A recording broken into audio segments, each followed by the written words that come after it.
Anti-derivative Jill.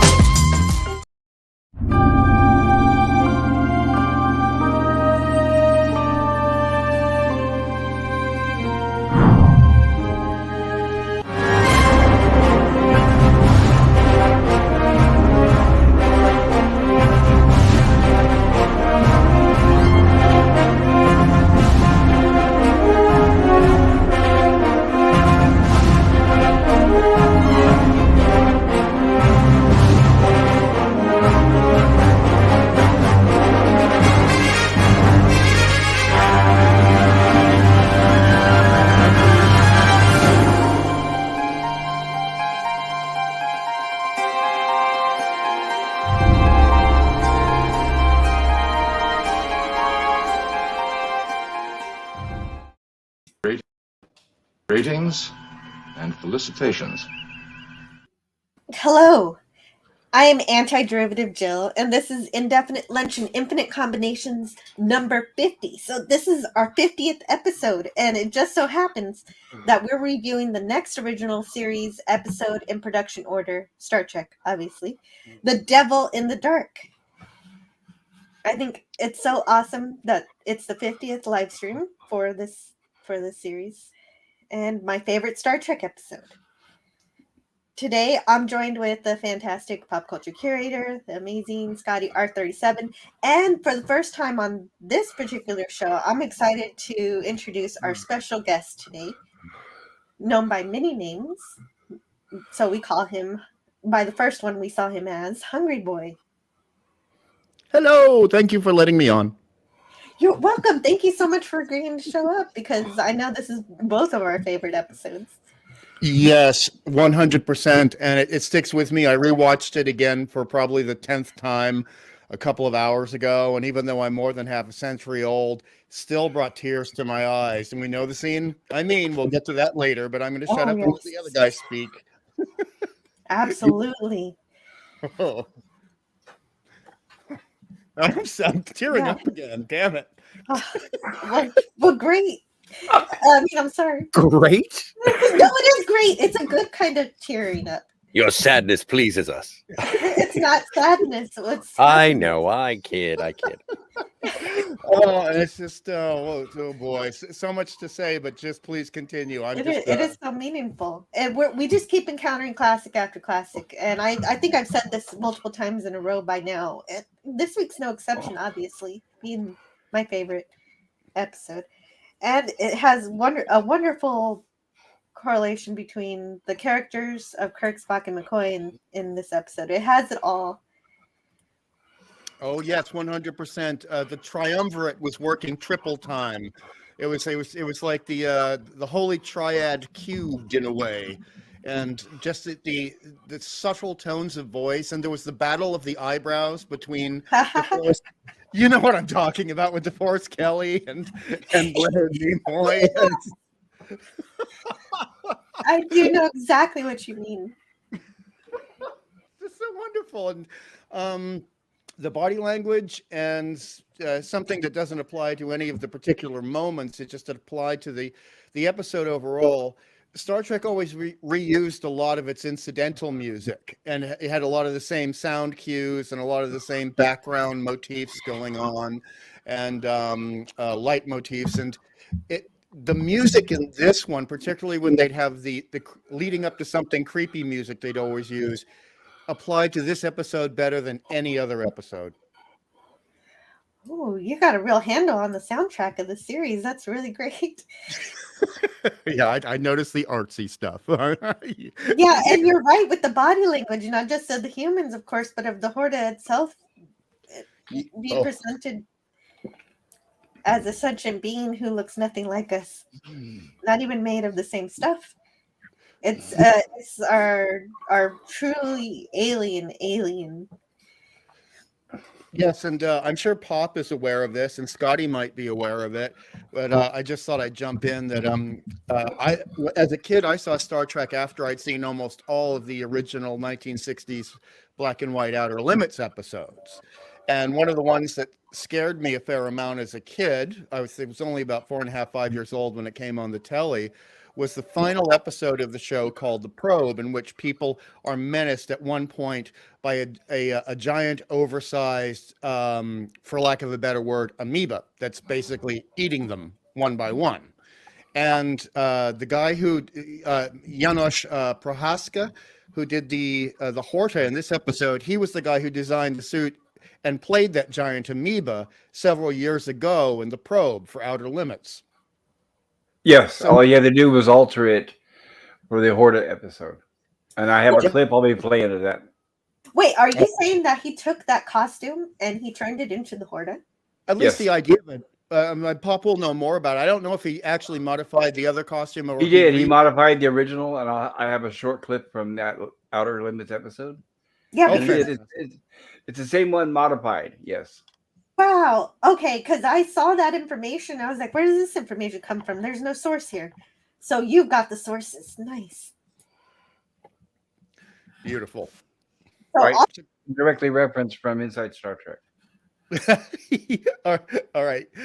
I'm going to shut up now while I'm silently gushing over the episode. You're totally fine. Good to see you. yeah, well, but before we get into the episode, we've got to say hi to our chat. We've got Franco Walker here. He gave us our first like. And Mega Cropper says, is Scotty still working for Amazon? Did you work for Amazon? I don't know. No, I never had that privilege, but thanks for asking, Mega. No, Gorilla's Random Thought says, finally, we get a Horta episode. But Horta is spelled with a W? That's okay. Hello, Pop Culture on the chat and in the panel. And today, Pop Culture Curator will be with us for as long as he can, but he can be here for a while. And Yeah, I got to step out early, but I'll share what I can before then. And sad, too. I really wanted to be here for the whole episode. I know, me too. So, Sean Carter. Hey, Sean Carter. And Hello, Stuart Sean. Mitchell. So cool. To see you guys. Also, Edge of Time. Gotta Ahoy. say hi. Oh, gotta say ahoy. Yeah. Lemon Pie. Hello. Hey. Wow. Lemon.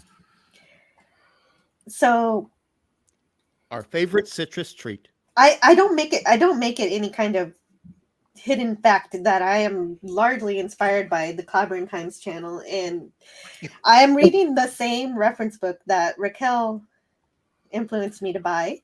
So for reference to these episodes, I read Star Trek 365 by Paul M. Block and Terry J. Erdman. And so yes, that comes from R.M. Briggs, who is on the Clobbering Times channel. So everybody needs to subscribe there and also read her amazing short stories. So that is Yes. the thing. This is the episode that is very similar to one of Raquel's stories. Oh, it is. You're right. Actually, I find Raquel's even a little bit creepier. Oh, they Okay. are creepier. They are creepier. I mean, to be Oh my perfectly honest, God. ladies and gentlemen, you could not show one of Raquel's stories on network American television back in 1966.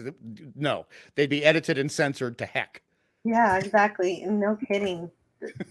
I mean, can you imagine them trying to get Georgia on the television screen? That was No. another one that brought tears to my eyes for different reasons, but Mhm. oh boy, Yeah, keep no, going. that was a good one.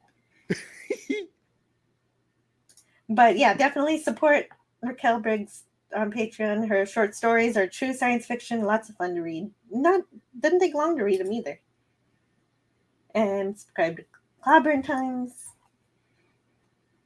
Yeah, do that. And so here we go. Hungry Boy, I know you don't exactly like the remastered, but that is how I'm reviewing these episodes. So That's what I had to watch today. I mean, I okay, so I'll bite my tongue when we get to when the Horta appears, because they really changed that first full body appearance when it comes Mhm. through the wall. Oh boy, I'll be biting my tongue. okay, I got well, angry at a window. yeah, I know why, and I do have both, so we get to see both. Go, Scotty. No, we'll get there when we get there. Yes, this episode first aired on March 9th, 1967. The episode was directed by Joseph Pevney and written by Gene L. Kuhn, the legendary author of Star Trek and just a complete Star Trek hero. One fact of this episode, one of the most important facts, is what happened to William Shatner. Yeah. During the making of this show. His father died and the crew was going to shut down production. But Shatner was not having it. He wanted to continue. And he apparently took comfort in his Star Trek family during this time. Especially Leonard Nimoy. And episode stand-in and background actor Eddie Paskey said, "As soon as we wrapped with that show, Bill left. We came to find out that as he shot all day long, he was preparing to get on an airplane to go home. His father just passed away. No one knew until he was actually gone. And you know, that says a lot for the dedication of the man." Mm-hmm.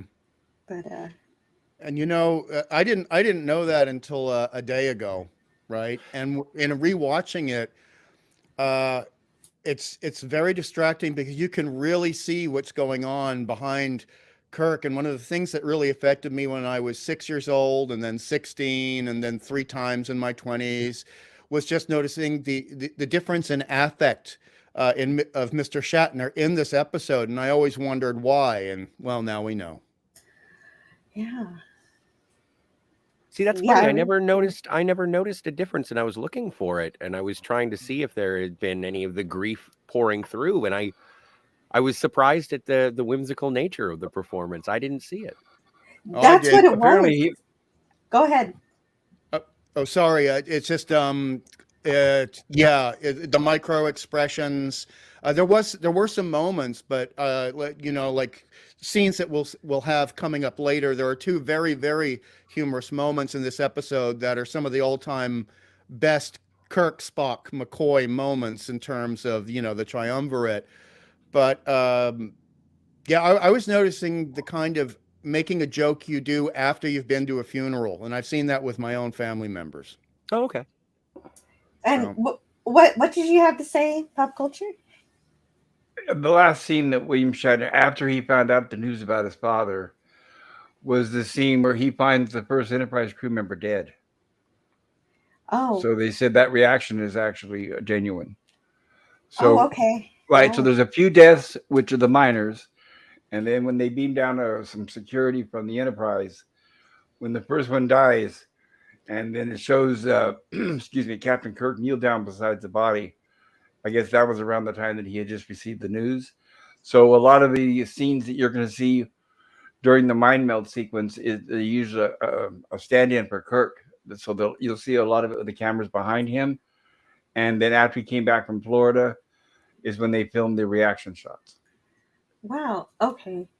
And so in those shots after they used stand-ins, that you couldn't see a difference in his performance because he was trying to use humor to deal with his pain. So And he thought it was hilarious, right? He thought Leonard Nimoy, the mind meld scene, was hilarious. It was hard for him to shoot because he kept cracking up. Yeah. And that must have been annoying to Leonard Nimoy. Yeah, probably, possibly. And hello to Captain Fandom Nerd. Ahoy, sir. Hey, so great to see you. And Franco Walker says what I never say, to subscribe, hit the like, and select live chat. Thank you, Franco Walker. And Admiral Teague is here. He says, "Hail all! This is one of the very first episodes of Trek I remember seeing. What an amazing story!" Hey, Teague. It is great. And hello to Dadman Walking. Hey, that's great. He's lurking while he works. And I hope everybody lurking out there is enjoying the show.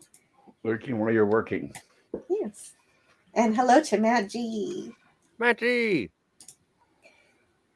And what dedication from our captain, the great William Shatner, says Admiral Teague. Absolutely. So there's so much cool trivia. And this episode is my favorite Star Trek episode. And this one trivia, I never even noticed it. There are no speaking female roles in this episode, although the most important character in the episode is a female. The Right. Horta. She doesn't directly speak.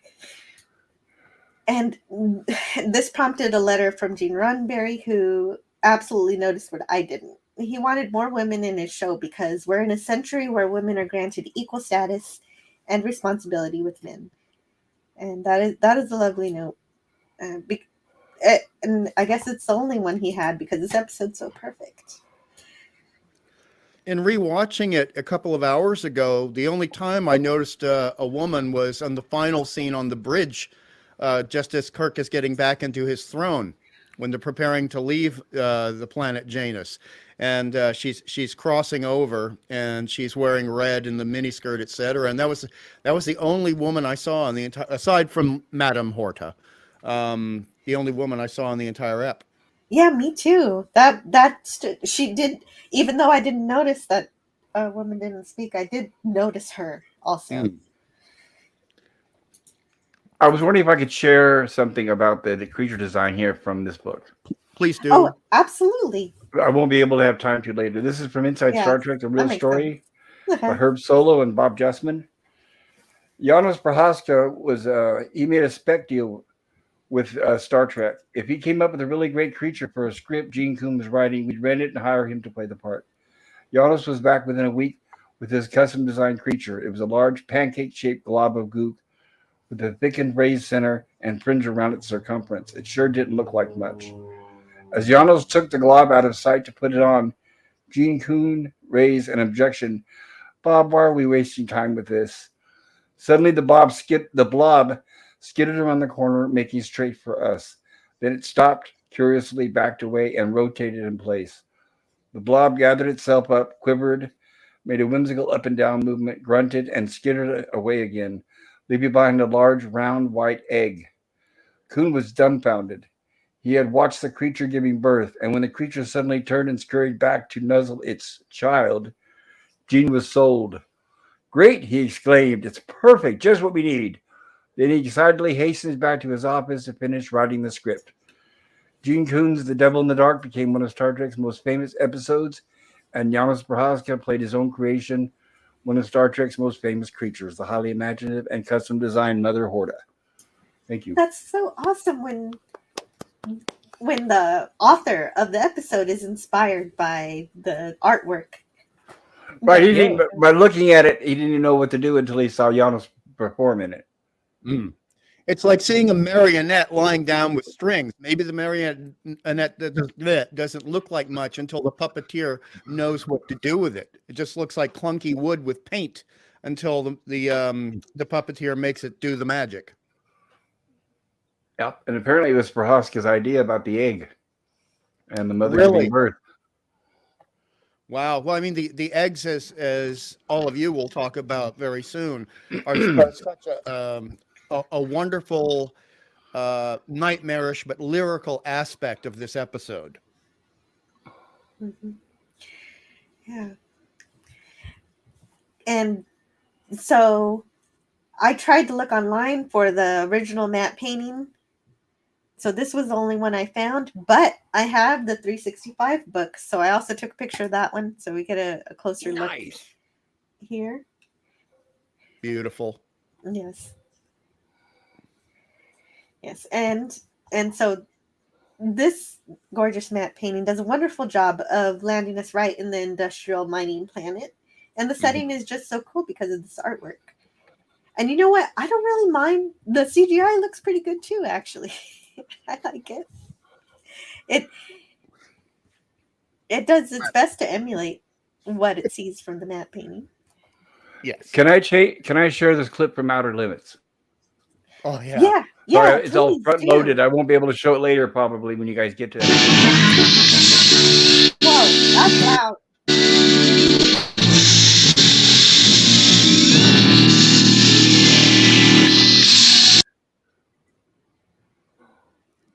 It's pretty grody. Don't want to show too much. Don't want to get flagged. Yeah. Wow. We don't want to see what the monster did to one of the characters in the episode either. Oh my Right, god! but that was Yeah, the the way Horta it before moves. it was modified, right? That's cool. Well, okay, so it already had its moving mechanism in it, and then it was Which was just him. redressed. Uh-huh. Hmm. They said he was very short, very polite man, quiet, but he was very strong and very agile. And when he got in that suit, he always bring any suit to life. Oh yeah, right. Because when they just saw the Horde laying there, it wasn't impressive until he made it Right, come to with life. that. Exactly. Hmm. Well, to be honest, if you see the Horta just sitting there and you don't imagine what we've already seen and enjoyed since childhood, it looked a lot like, and I hate to say this, but as a little kid, I had a really wonderful friend with a wonderful mother, and she used to make us these little um, burger patty sized personal pizzas with lots of cheese and sausage. And so the first time I saw the Horta as a kid, I thought, oh, it looks delicious. Even though didn't it didn't stop Yeah, me from, it didn't stop me from enjoying the episode, but it just looked like this wonderful tasty treat of meat and cheese. yeah. It looks like pizza or pasta or lasagna. Do you take pineapple on your Horta? I would not insult my Horta that way. Good answer. So, about this matte painting, the book says television production is as much about budget as it is about storytelling, a fact never more apparent than in the production of early science fiction shows. In an inventive, frugal attempt to create an alien landscape on a tiny budget, Star Trek writers set the story for The Devil in the Dark underground, allowing production designers to create rocks and tunnels by simply covering handy items with fabric, fiberglass, and paper mache. To assist in selling the concept, a matte painting depicting the facility was hung in the background for several shots. The result, effective sci-fi on a shoestring. And very creepy too. I mean, this is really is in many ways so similar to a classic Universal horror film or a Hammer horror film from 1950s Britain. And any monster loving kid was bound to adore this episode. Do you agree, Pop? Absolutely. It also reminded me of Outer Limits or Twilight Zone because it was almost a horror themed episode in itself, and it totally turned it on its ear. Yes. Yeah. Yeah, absolutely. It's like a horror movie. We immediately know that there's a monster who's killed 50 people, according to Schmitter. Right. And I wanted to make a quick note. Arthur C. Clarke, the famous author, and Oh, I love I'm this sure note. most people have heard of him, once remarked in 1995 that of the original series, the only episode he could recall was this one, stating that it impressed me because it presented the idea unusual in science fiction then and now that something weird and even dangerous need not be malevolent. That is a lesson that many of today's politicians have yet to learn. Absolutely. Arthur C. Clarke gets it, but of course, because he is an amazing science fiction author himself. Yes. And when I was a kid, I got a book from Arthur C. Clarke, but it wasn't like presented as fiction. It was presented as futurism, as if it was reality. And so everything I read in it that was supposed to happen in the future, I thought, man, this guy knows the future. What the heck is going on? How does he know all this stuff? And so, because I was a little kid and I didn't realize it was fiction. Well, he did predict satellites. And yeah, he did lots of things. Mm-hmm. Using robots in warfare and how we were going to become students for our entire lives. Yeah. And we do that because of the internet. He foresaw so many cool things in that book.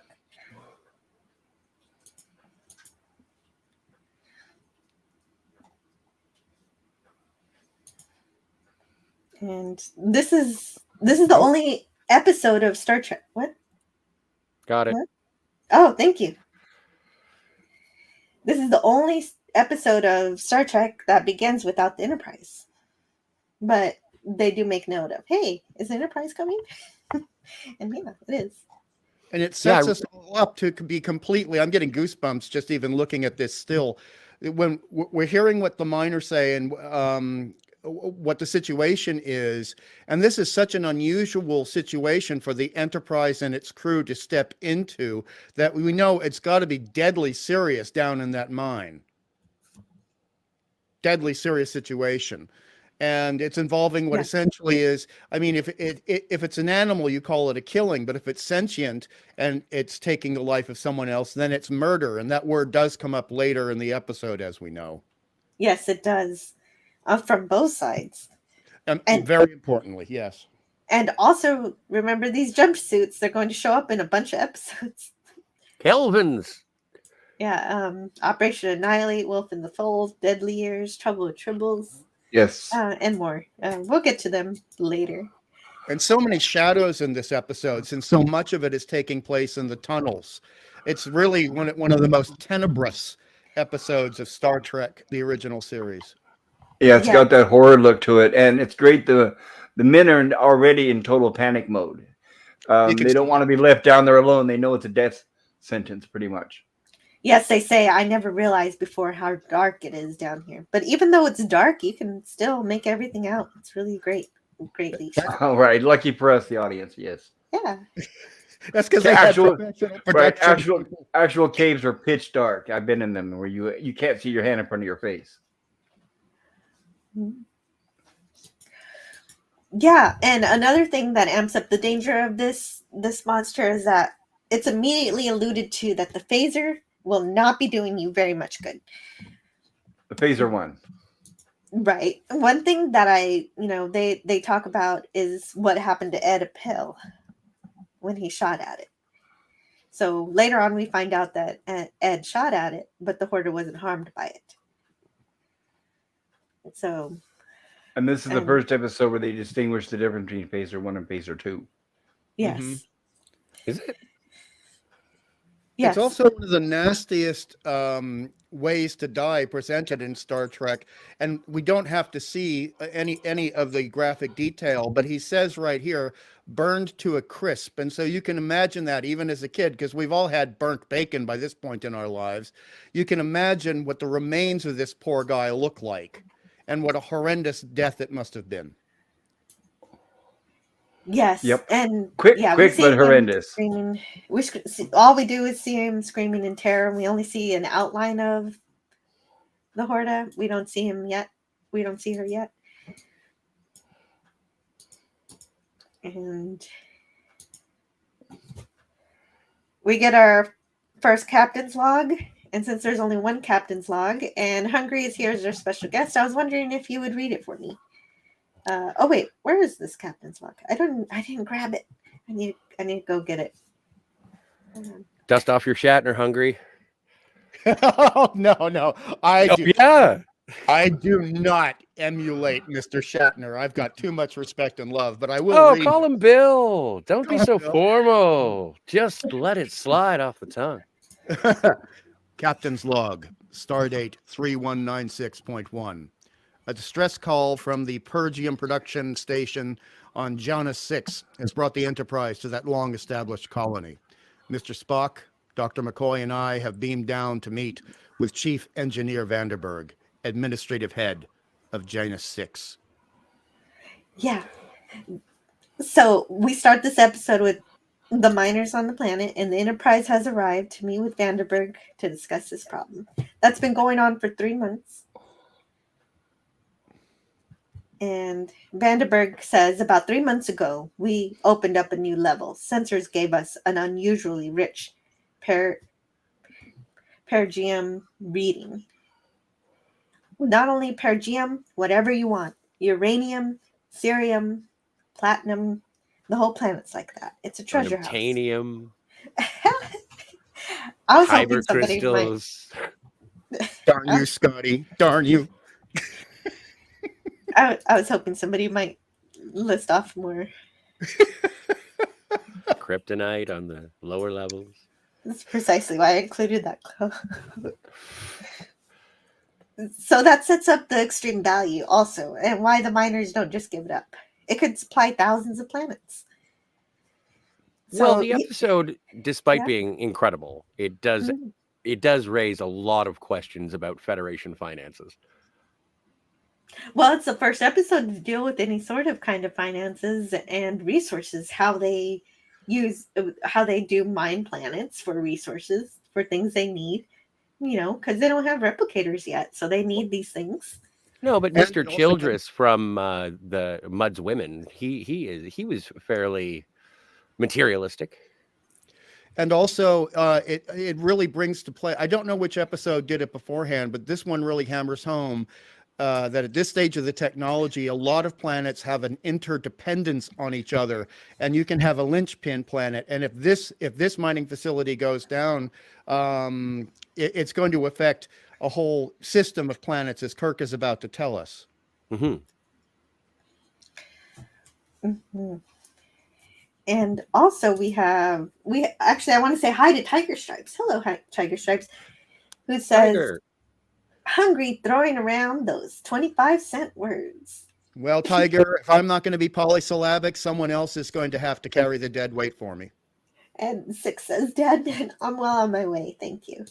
And also, Herc 130 is here. I have actually had to work today. Don't they know anti-derivative Jill's schedule? Yeah, no, corporate needs to get it together. We sent the memo. Hey, DJ Ronnie G. Deej. Herc. Hey, Herc. Mm-hmm. And Vandenberg continues to describe the disintegration of the mining equipment and machinery by an unknown corrosive agent. And Spock is in full science officer mode this whole episode. It's very engaging to me. And he says, I'm sure there's an answer. It simply has not been discovered. But Vandenberg's chemists might not be able to analyze the acid, but he knows that it's coming from what he quotes as a butchering monster. Which is so ironic considering what we learned had been happening weeks before, as we learned by the end of the ep. Right. The irony of him saying butchering monster. Oh, it's making me angry right now. I know. Who is really the butchering monster here is what we're getting at. So the acid is destroying the machinery, and the engineers are found seared to a crisp. Kirk wonders, is there some kind of volcanic activity? Because he has a scientific mind too, which plays into how he and Spock communicate so well. But of course, there are no volcanoes apparently. McCoy is going to examine the remains of the body, which they say there is not much left of.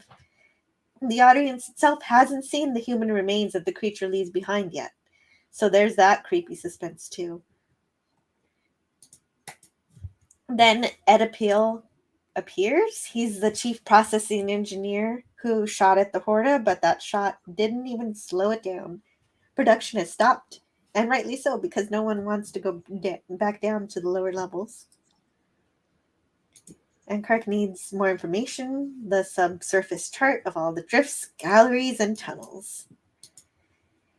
And immediately Spock is interested in the silicon module. It strikes him as strange, especially since they found so many of them. And McCoy returns from having examined the dead body to report that it seems as if the body was dipped in a corrosive acid, which he confirms could not only eat machinery, but anything else. And so if that isn't scary enough, Spock notes its incredible speed, and you eventually find out this speed occurs during and due to its expert tunneling abilities. And another point here with what they're showing with that map and the fact that it's already attacked some equipment is that if it can get through metal, there's no place on this mining facility that's safe if the creature decides to go after anyone specific. There's no way. And it's also a danger to the Enterprise. Why bring it up there? It could eat right through the hull. Yes, good point, Pop. Very good point.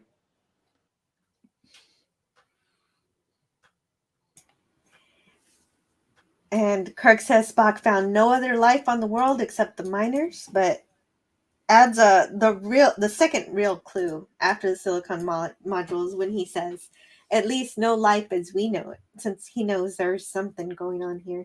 There's, some sort of creature here that he can't detect yet. And of course it makes sense he says that because it's clear despite the readings, we do have life.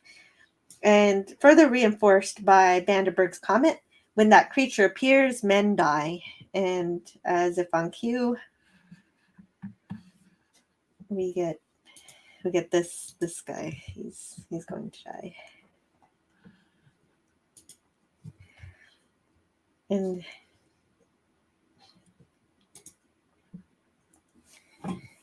yeah, not much for a coroner to deal with there.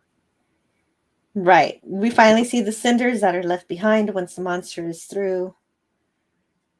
Well, then the lights flicker and the alarm sounds, the alert, sending them to the reactor room. Let's go there.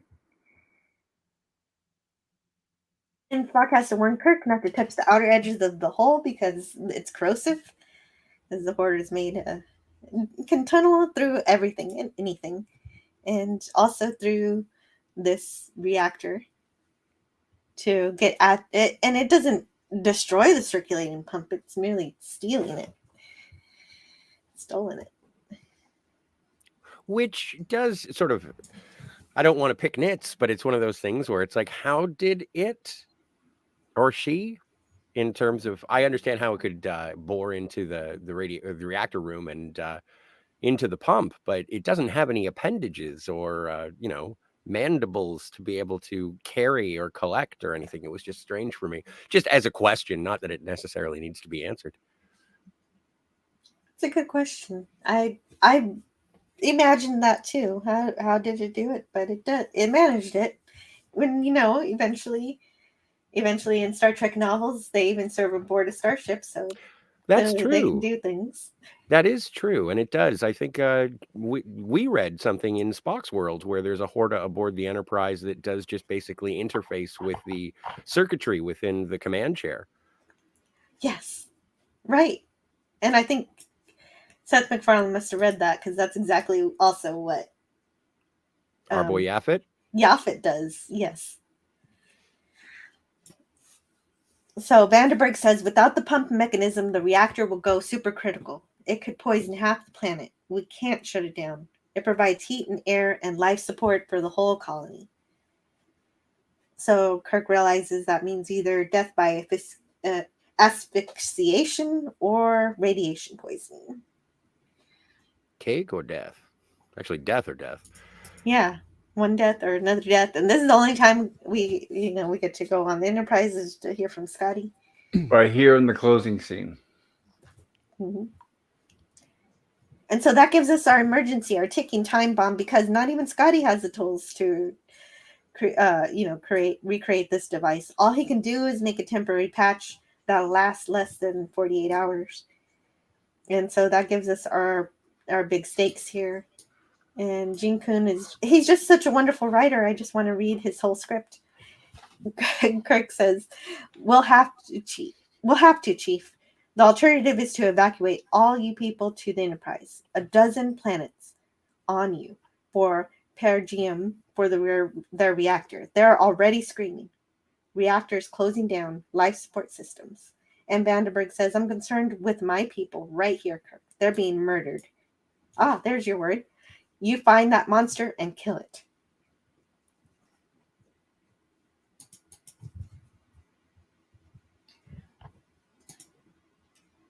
Oh, could I mention one thing about Vandenberg that might be of interest for the sci-fi crowd?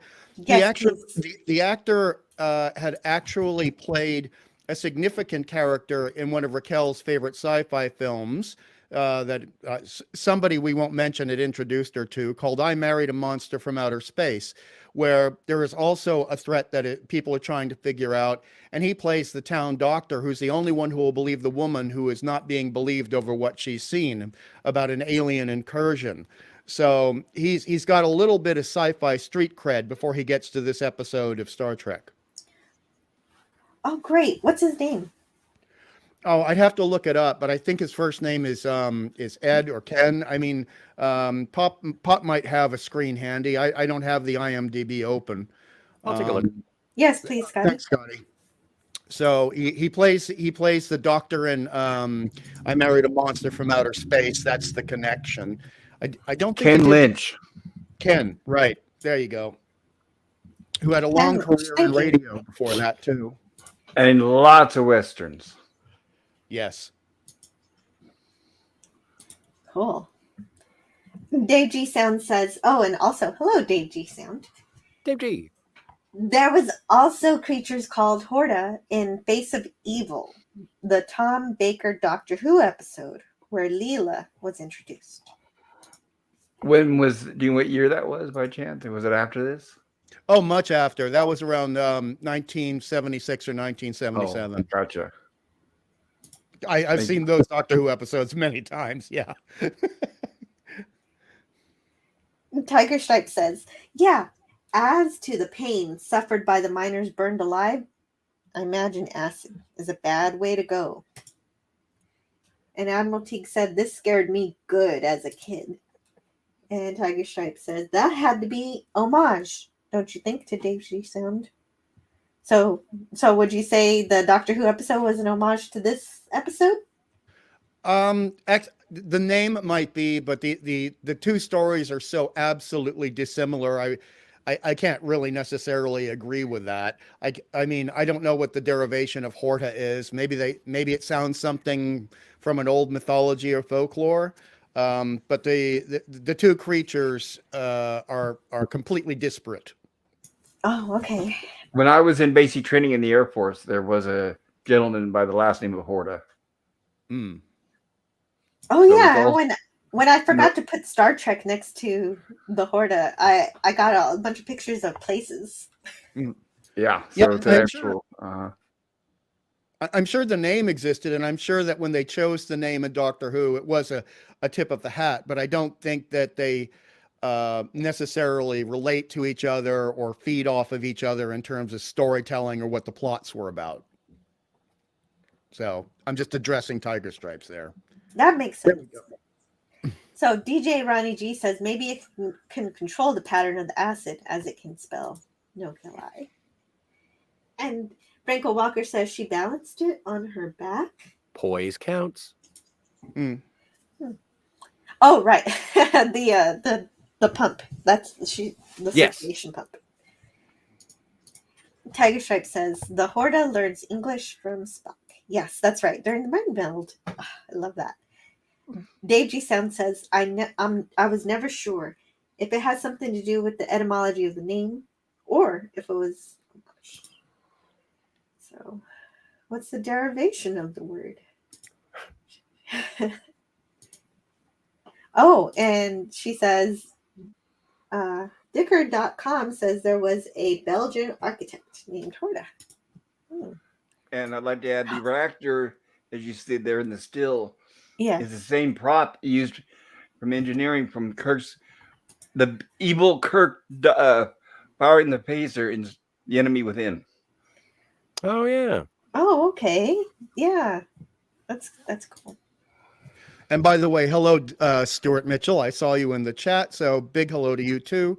Big hello to all our friends who come over from all the other channels and all the other shows. It's nice to have a communal extended family. Yeah. Hello, Stuart Mitchell. It is great to see you. And I just love every scene in this episode. And this is our first one with their trio evaluating the situation together. Seeing Spock and Kirk put together the logic is pretty thrilling. Spock realizes that the pump is essential to the operation and that its absence must be deliberate. And Kirk follows the logic, asking, do you think the creature is trying to push the colonists off the planet? And this scene is strange because the mining has been going on for 50 years. And only now there's trouble. And our attention turns to these silicone modules, which Spock is absolutely fascinated with. We get some of my favorite Spock lines of discovery and intrigue here. He says, life as we know it is universally based on some combination of carbon compounds. But what if life exists based on another element? For instance, silicone. And we've already had gaseous creatures based on gas elements and electricity and, or plasma. with the companion. So it's already happening in Star Trek that you don't have to be solid flesh and bone in order to be a sentient life form. Absolutely fantastic point. And this is of note because actually Gene Kuhn chose a different chemical besides silicon, but there was a researcher who works on the show, Kellum DeForest, who corrected it to be silicon. And this apparently comes from, I guess it comes from Pop Culture's book, Inside Star Trek, The Real Story. Kellum was a researcher for the show, so he helped figure out when there were errors in the script. Yes, that's correct. And this wasn't the only time he helped for this episode. He also helped them realize they needed to change the name from Thetis to Janus 6, because it turns out that Thetis was a real-life name of an asteroid found between Mars and Jupiter. So it's really cool that Star Trek took that into account. Yeah, is it just a coincidence that the name of the planet is the same as the guy who played the Horta? It is? Well, there you go. I don't know. That makes sense then. Yeah, even spelt the same. Yeah, then there you go. There's your answer. Why they're on the planet Janus 6. Good observation. And of course, McCoy doesn't believe it, but Kirk entertains it. He says, "I've heard of the theoretical possibility of life based on silicon. A silicon-based life would be of an entirely different order. It's possible that our phasers might not affect it." And so then we learned something kind of neat, that there are phasers of two different strengths. There's a phaser 1 and a phaser 2, which 2 obviously is more powerful, and what the people of the Enterprise use. And here's where we have the very first battle of the eyebrows in this episode. Oh, I got it, even though I didn't mean to get it. It was just happening. This is also our first episode where we get McCoy delivering the line, "I'm a doctor, not and fill in the blank." Yeah, it is. And So you remember, Gene L. Kuhn was a lot of the inspiration of how these three characters here came together. Yes, absolutely. And Spock in this one, to back up what Jill's saying, one of the things that really is giving me goosebumps again, ever since, I was, oh boy, barely in grade school. This is where we get Detective Spock, sort of inspector, detective, police force Spock, Sherlock Holmes Spock. He's putting it all together. He's figuring it all out. He's seeing inconsistencies in the story, and he's trying to connect the dots, and it's just magical. Like in Star Trek 6. And McCoy questioning the believability of it is helping Spock with his investigation. Well, and Kirk's support as well. Yes, absolutely. But I didn't want to miss McCoy's contribution in being a little bit negative about it. He says silicon-based life is physiologically impossible, especially in an oxygen atmosphere. And so, Pop Culture Curator, can you read for Spock here in the private chat?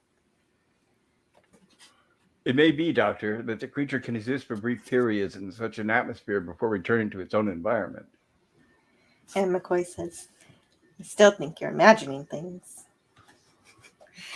And the scene ends as it begins with Spock absolutely enthralled by the silicon module, but he won't disclose his most intense theory until he has more time to think about it. He doesn't want to. Yeah, he doesn't want to engage in McCoy's incredulity again. And Scotty figures out how to rig a temporary pump. And there it is. There's his jury rig. And I love Kirk's words of encouragement. Please read them for me, Scotty. Oh, yeah. Hang on. This is one of the... So Kirk says, "I'll be right here." Or, "I'll be right there." Kirk out. Scotty, ride herd on it. Kind words, tender, loving care. Kiss it, baby it, flatter it if you have to, but keep it going. I like Scotty Kirk. Thank you very much. I try not to be cartoony, but I just am generally. No, it really works. I mean, you not to distract for a moment with warmth towards a fellow guest panelist, but dude, You bring the warmth of Shatner and Kirk out when you do that, and it's just really delightful. Man, I love Shatner so much. It's just an affection that I have. Hey, look, it's Barry. Barry? Oh. Barry Russo as Commander Giotto. Barry Russo. Oh, that's the actor's name? Yeah. Commander. I love this guy. He's lieutenant commander, even though he's got full stripes on his uniform. But yes, this is, I think, our first lineup of red shirts who are tasked with searching for the creature. Right. He also comes back in the Ultimate Computer. Bob Wesley. He plays Commodore. Yeah. Oh, that's Commodore another Wesley. one of my favorite episodes. Yes. My goodness. So he gets promoted pretty fast, apparently. Wow. Yeah, apparently. Wow. If he's the same character. He's the same character. No, we're just kidding. Oh. Same actor, different character. Yeah. Nice one, Bob. You got me. I forget some things. So they have to set their phasers to maximum, clearly intent on killing the creature, because the reasoning being it has killed 50 people, and it is believed the hoarder needs to be put down, and nobody knows it's called the hoarder yet, but we do. He even says, well, we got another Kirk, and now I don't want to read any Kirk because Eddie's so good at it. No, spread it around. Okay, so fine. Pop culture. Can you read this one? The creature may or may not attack on sight. However, you must. It is vitally important we get this installation back into production. Mm-hmm.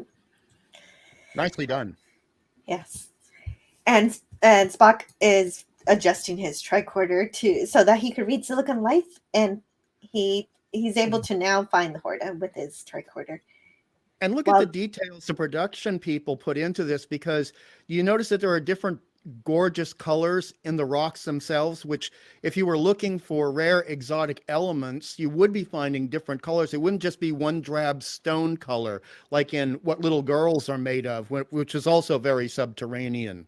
So the details and the forethought in this episode just really make it sing. I think it's great set design. I agree. A lot of paper mache, but it looks good. Yeah, I think it's beautiful. You're right. I never picked up on that detail, that's the reason why there are different colors in the rocks. Thank you. But so this time though we're still in the horror movie. This episode's still a horror movie at this point, and so we lose this young man who doesn't even Justin Bieber. No, don't kill Justin Bieber. Really?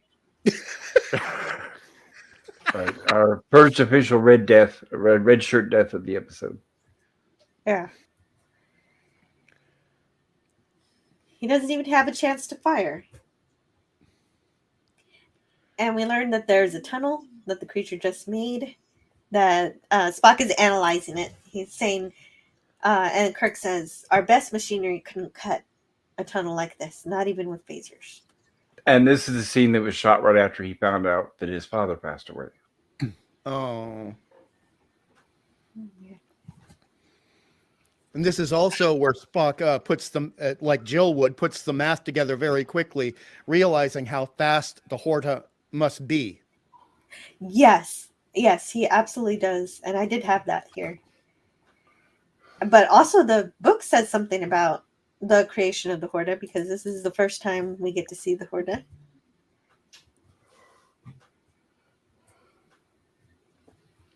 Is this the first time that it burns through the wall and there is that dodgy remastered effect? It's the first time we see that, yes, on screen.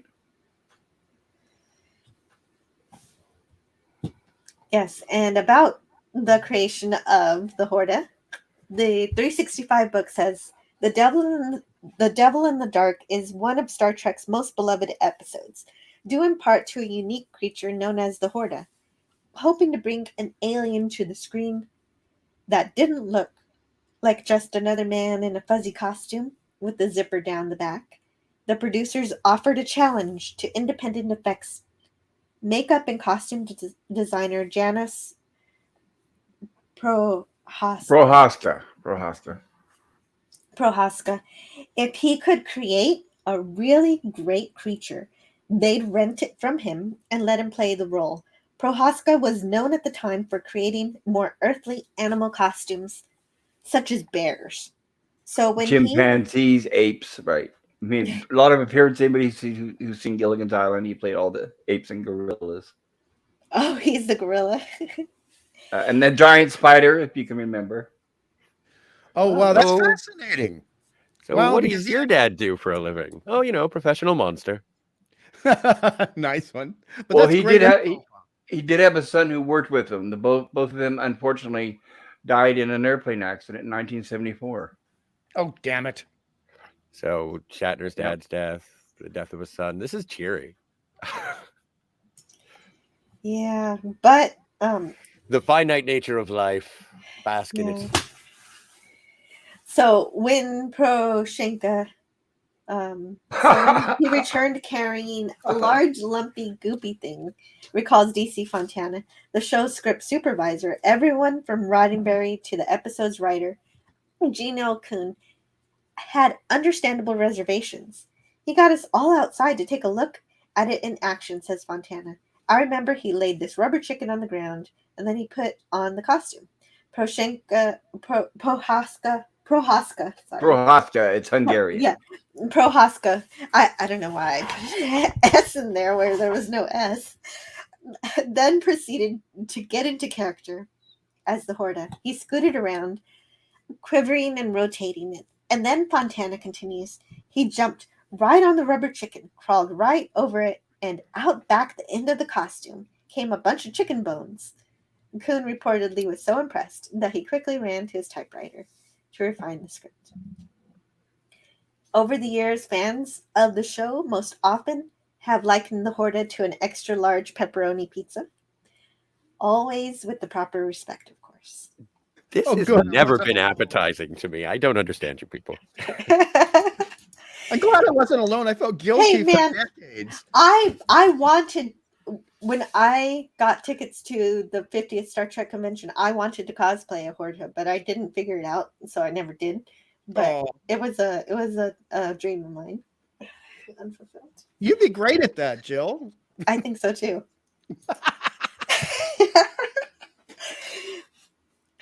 Okay, I'm updating my Tinder profile. I'm looking for my Horta. So some people say that Janos Prohaska got the idea from the Horda from the Outer Limits episode, The Probe. And I didn't have any information on that, but Pop Culture Curator provided that for me, and so it was definitely true. And actually, I had no idea that the Horda we see on screen is also from the same creature effect from the Outer Limits episode. So that was really cool. That's the coolest thing I think I learned today so far.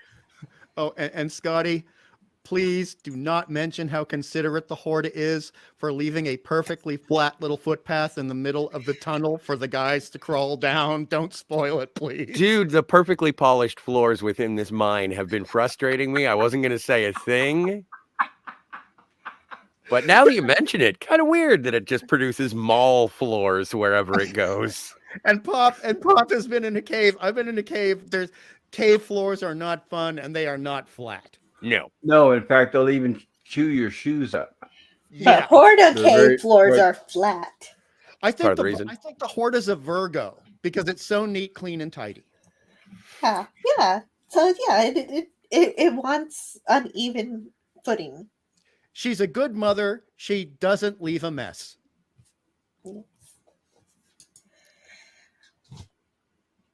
Yes, definitely. So we've carved off a slice of pizza. Yeah, they did. They did. Damn it. And Spock says the closest approximation I could come to would be fibrous asbestos, a mineral captain. And so Kirk says, then I guess your guess was right. And Spock says it would seem so. Silicon based. So I also love this. Okay, so I read a lot of Spock from this episode because Spock is just awesome. And his description of the creature's movements are good too. He says, we are dealing with a silicon creature of the deep rocks capable of moving through solid rock as easily as we move through the air. And so actually LDG is in the chat, so I got to say hi to him. Hello, LDG.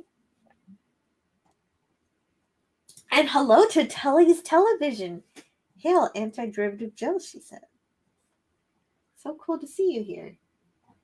Telly. Yeah, and Telly says, I love how humans in sci-fi movies that are traveling space and time, but can't believe XYZ situation as blue-skinned people are around you. So then Tiger Stripes also says, so the miners have killed generations of the Hoarder's young over 50 years, as she says, and she only becomes violent, defending her last clutch. Oh, that was actually addressed in the spoken script, because they said, and this was more than 5 minutes ago in the episode, that they had only just broken down into level 23, that they had found some nodules before, but that's where they found a bunch of the nodules. Yes. Yes, absolutely. Because they've been mining here for 50 years, but they hadn't broken into the hatchery until 3 months ago. Yeah, and that's when everything really stepped up and got wacko. Mm-hmm. It's also possible that the Hoarder was moving the eggs lower and lower as the men were descending, trying to protect them. Yes. Because they said they were finding them throughout. So I'm guessing that she was moving the eggs down to that last level there, trying to hide them, and then that's what she probably drew the line. Yeah. And I'm loving the major nerdiness in the chat with everybody trying to figure out what the Horta means. Like some Dave G. Sound looked up Cambridge Dictionary. Horta is Portuguese market garden, noun. A garden where fruit and vegetables are grown for sale. Oh. That's great. Thank you, Dave G. Sound. And SP4H. Hey, SP4H. Great to see you here. He says, he's Sergeant Frank Drebin, detective lieutenant for police squad. Don't let me catch any of you guys on Earth. That would be Leslie Nielsen.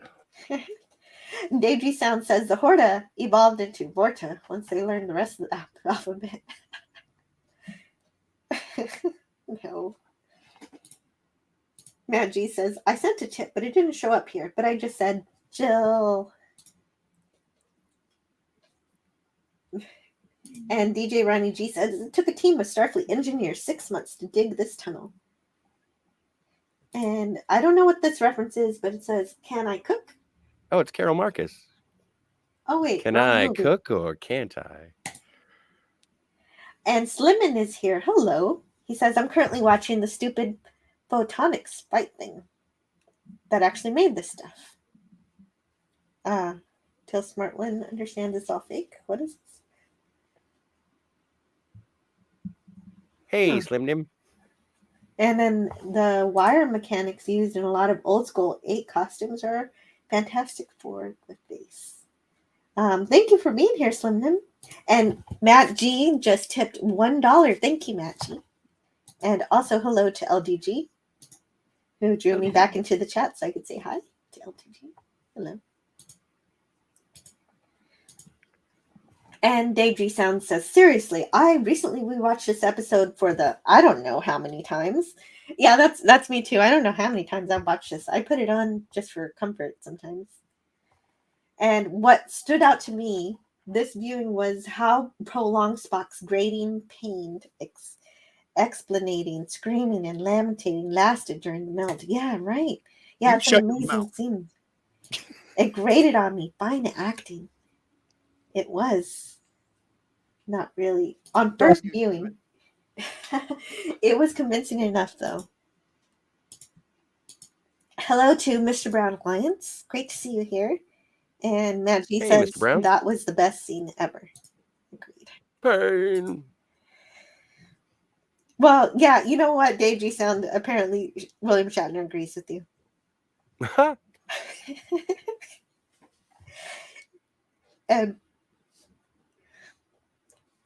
And when Spock talks about how the Horta can move through rock the same way we move through air. That indicates that it moves through air differently than it moves through rock and moves more naturally through the rock itself. And so I love that explanation of the science of the creature. And they realize that even two phaser 2 phasers, acid at maximum, couldn't kill the Horta. But Spock thinks that it's still possible to kill it this way if they get more phasers or if they keep shooting at it for longer. And Kirk is still treating it like a monster, saying it's like a wounded animal. So now they have a wounded animal. And now Spock's updated tricorder, he can track the Horta, so he's doing that.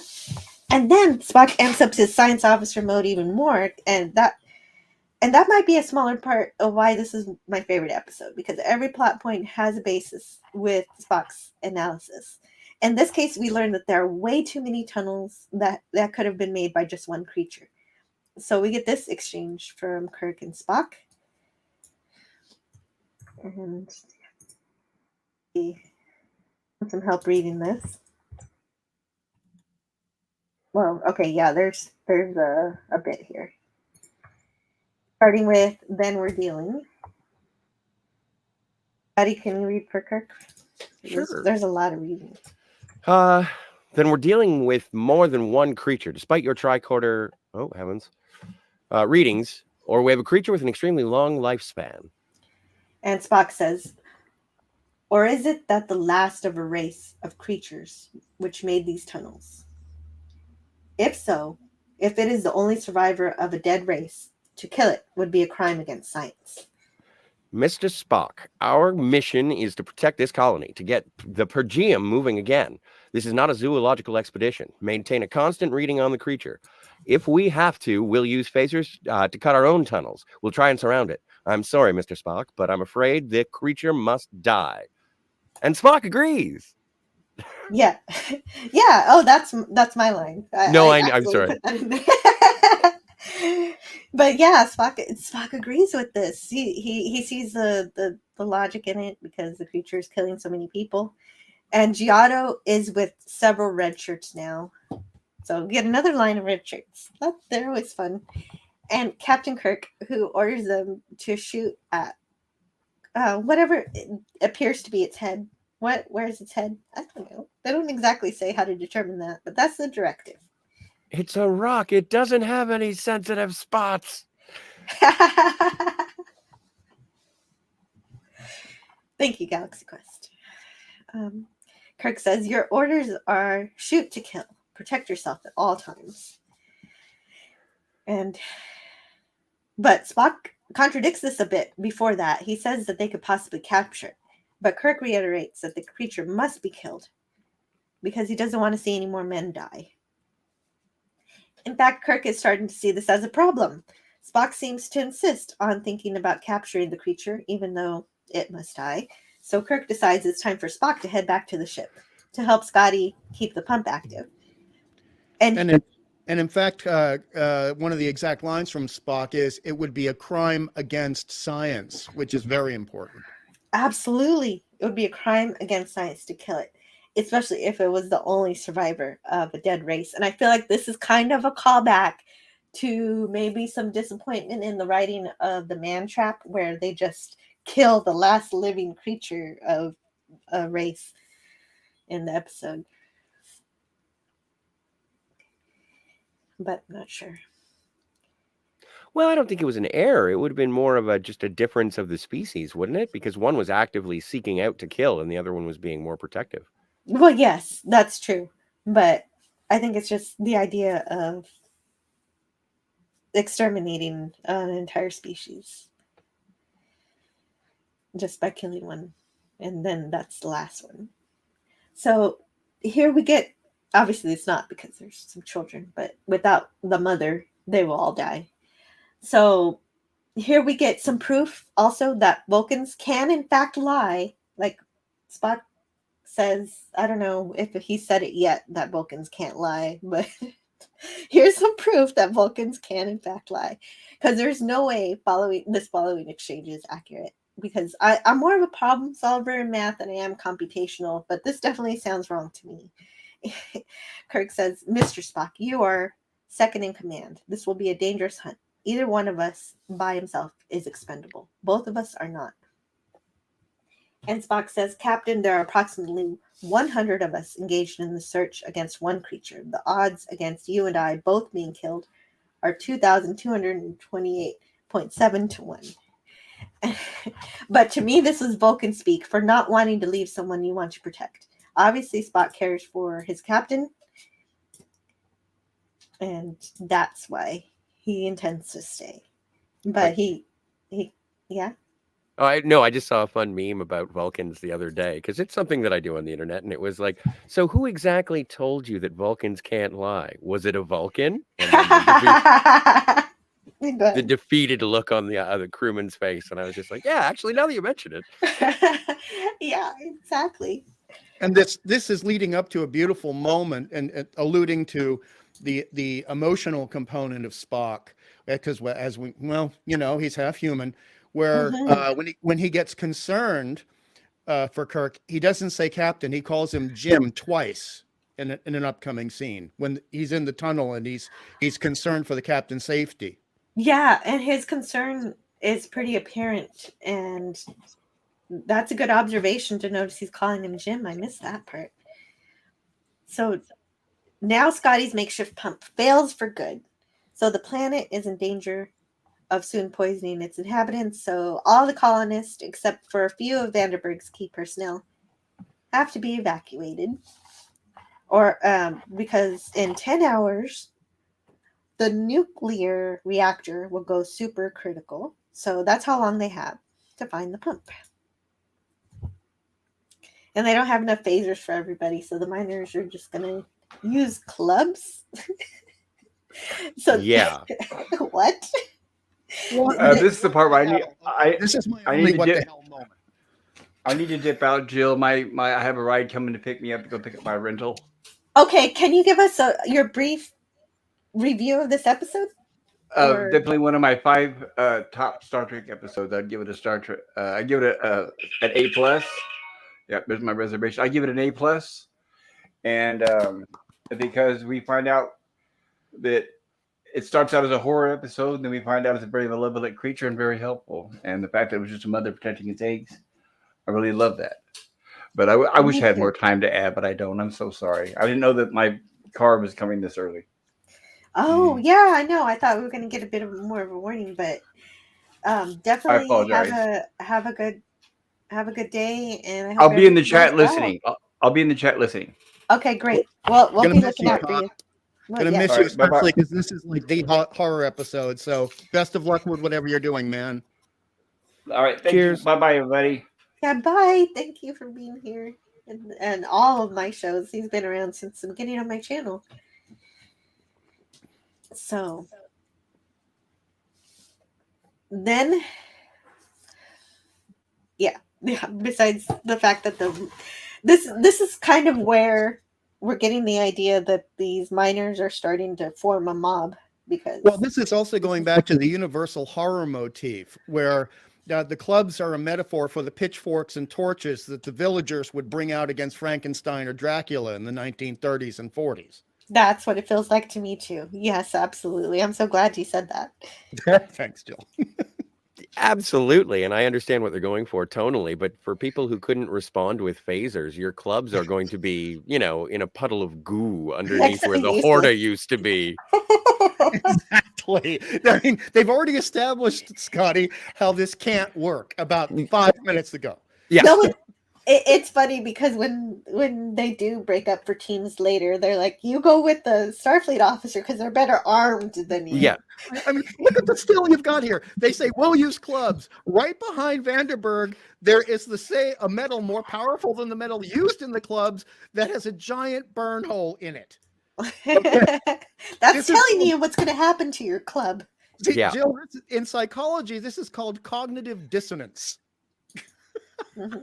I'm not going to allow any more of my men to die. Grab something heavy, gentlemen. We'll go and beat it to death. Sir? There's a reason why The Simpsons make fun of stuff like this. Yeah. But I love the episode, and it's flawless for me. I don't care about any of these.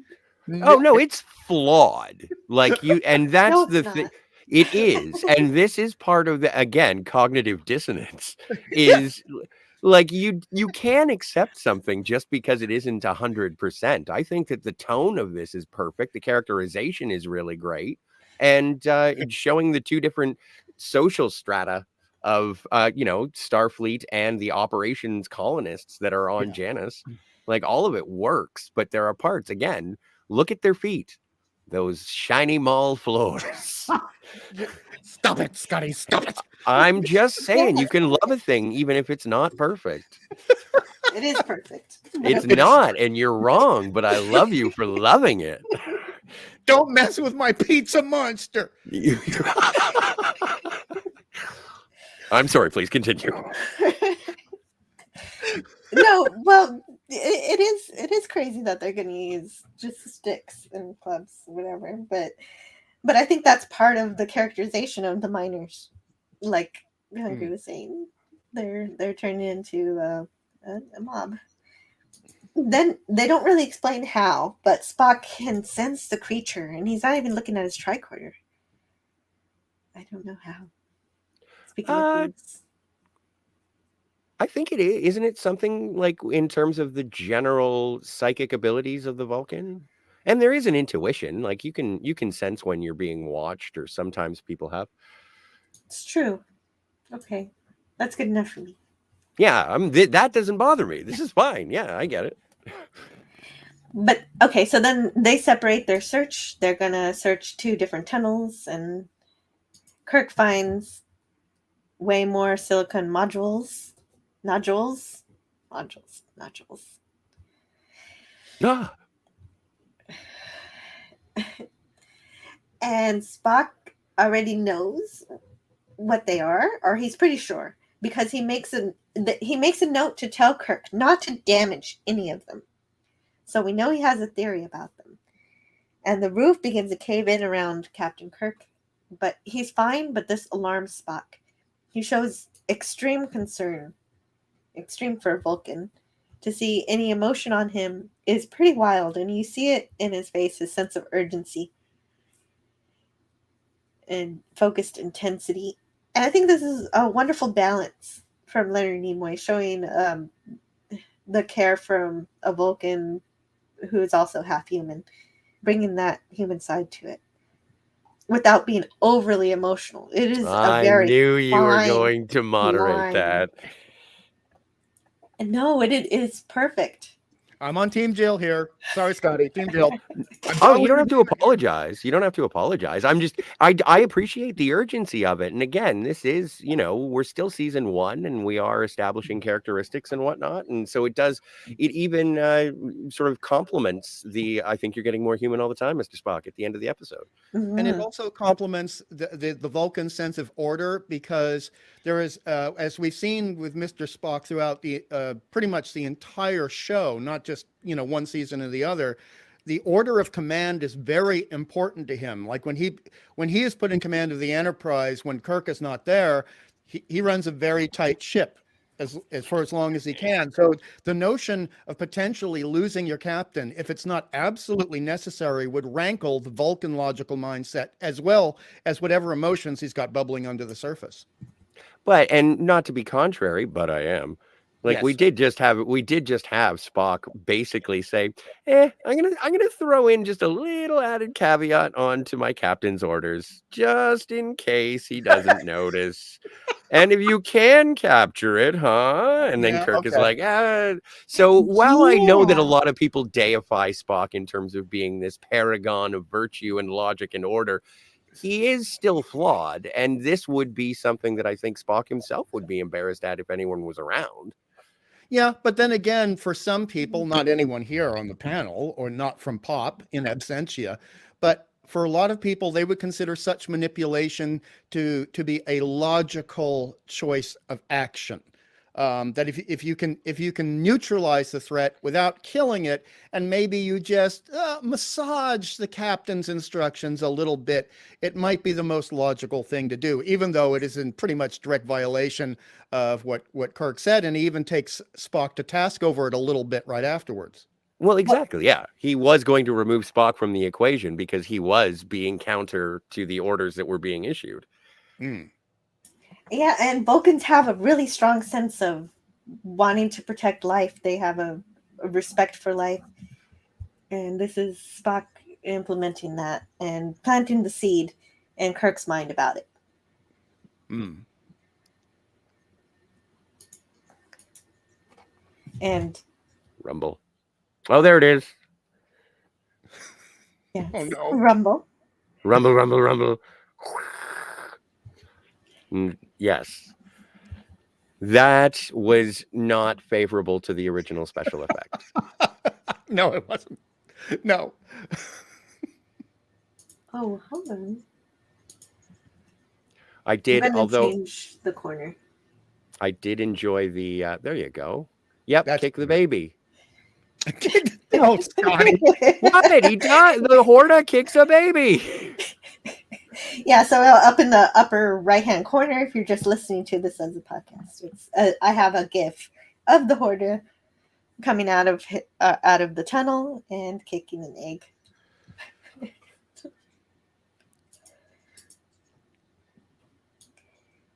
The facial expressions on Shatner here, his first interaction, his sense of threat, but sense of what the heck is this, is just priceless. Ugh. Yeah. Yeah, and so this is our famous standoff between Kirk and the Horta, and it's marvelous. Essentially, it feels like Kirk is dancing with the Horta. Well, yeah, and also it proves that the animal is intelligent, and it's not just an animal, because Kirk moves a little to the side, the Horta moves a little bit to the side. The Kirk lifts his phaser, it stops. He lowers it, it comes back. It's a testing of the intelligence of the Horta, and there's no dialogue telling us this. It's just show, not tell. Mm-hmm. Yes. And from the concern we just saw from Spock in the previous scene, we know right here in the moment, he flips his earlier scientific intrigue of wanting to capture the creature instead to now protecting his captain, because he now wants Kirk to kill the Horta because of the threat, because he's afraid. I mean, a little bit afraid. I don't know. He'd never admit to it. He'd be absolutely upset at me if I said that to his face. But Captain Kirk is reading something in the Horta, and the Horta's body language that Spock is not privy to, that is keeping Kirk from firing. And so Kirk is waiting because the Horta is waiting. He's mirroring the Horta, and I think, well, they move together in concert. At which point Spock does pretty much throw away all the regard for any sort of life and just like, kill it with fire, kill it, you're in danger. Yeah, he does. And I love this line. Oh, yeah. What do we do? Just talk it over? And then the And Horta that's shows Star the Trek. horrible phaser wound. It's like, hey, you shot me, buddy. Yeah, so that's the communication. That's Star Trek. That's the creature turning to show the wound. Yeah, that's that right there. That big white Blister. blotch. Blister, thank you. From when Kirk and Spock fired at it earlier. And Spock runs in with his phaser on the Horta, so Kirk has to stop him. And you notice how Kirk has gone down to, not that the Horta has eyes, but he's gone down to the same, we would say, eye level with the other person. He's not standing over it. He's now getting as close as he can even with a defensive posture, to be sort of on equal height with the Horta. There's a sort of a subconscious respect for the animal growing already. Absolutely. And we're getting to the part of the episode where I just want to go start watching the episode because this is my favorite part. I love that. So everybody, let's get out of here and go watch this. I'm just kidding. Well, and just as a before we all take a pause and just watch the episode, this is obviously the stand-in for Bill when he was away. And in his hand is a communicator and not a phaser. As when we cut back to the shots of Bill, you're going to be seeing the phaser as opposed to the communicator. Good Great catch, observation. Wow, that Never was a good noticed one. that. I didn't notice it either. What? Just an observation. I know that the production stuff is valuable to the discussion. It is. Doesn't bother me. Cool. Scotty. Sherlock Scotty. That's awesome. I'm impressed. So Spock decides he can try to mind meld with the Horta. So this will be the first time in Star Trek history that Spock mind melds with a non-humanoid.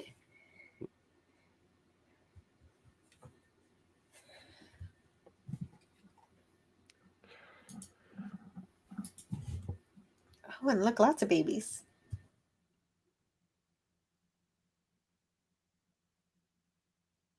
And so he fastens his phaser to his belt, carefully approaching the Horta without touching it. Oh, and I have... Oh, pain. Oh, you have a clip too, don't you? Pain! What's that? That's all I got, Captain. Waves and waves of searing pain. It's an agony. So that's how we learn just how much pain that blister is. And we get the other famous part of this episode, the one we all know. No kill eye. Yeah, and so from that mind meld, before Spock even touches the Horta, from that first mind meld, the Horta learns how to write. And it learns English and can now communicate. She can. And it's an incredibly smart thing to do. Even before Spock says it's later on an incredibly intelligent and sensitive creature, we now have, again, show, don't tell, evidence of that because it has no limbs, it has no mouth, and in that split second, it realizes this is how I communicate with these incredibly ugly, as we learn, it looks at us later, alien creatures that have these sticky outy bits from their body, because the Horta doesn't have sticky outy bits like arms and legs. And look at what it does. What a magnificent sentience to be able to come up with this. And it's just a pure delight in terms of screenwriting. Absolutely. And is that a plea for us not to kill it, or a promise that it won't kill us? That's Kirk. And the script is just amazing. Spock explains that the Horta's immediate knowledge of communication comes from their communication, especially how it just learned grammar and writing. And Spock says, well, hey, Hungry, can you read what Spock says?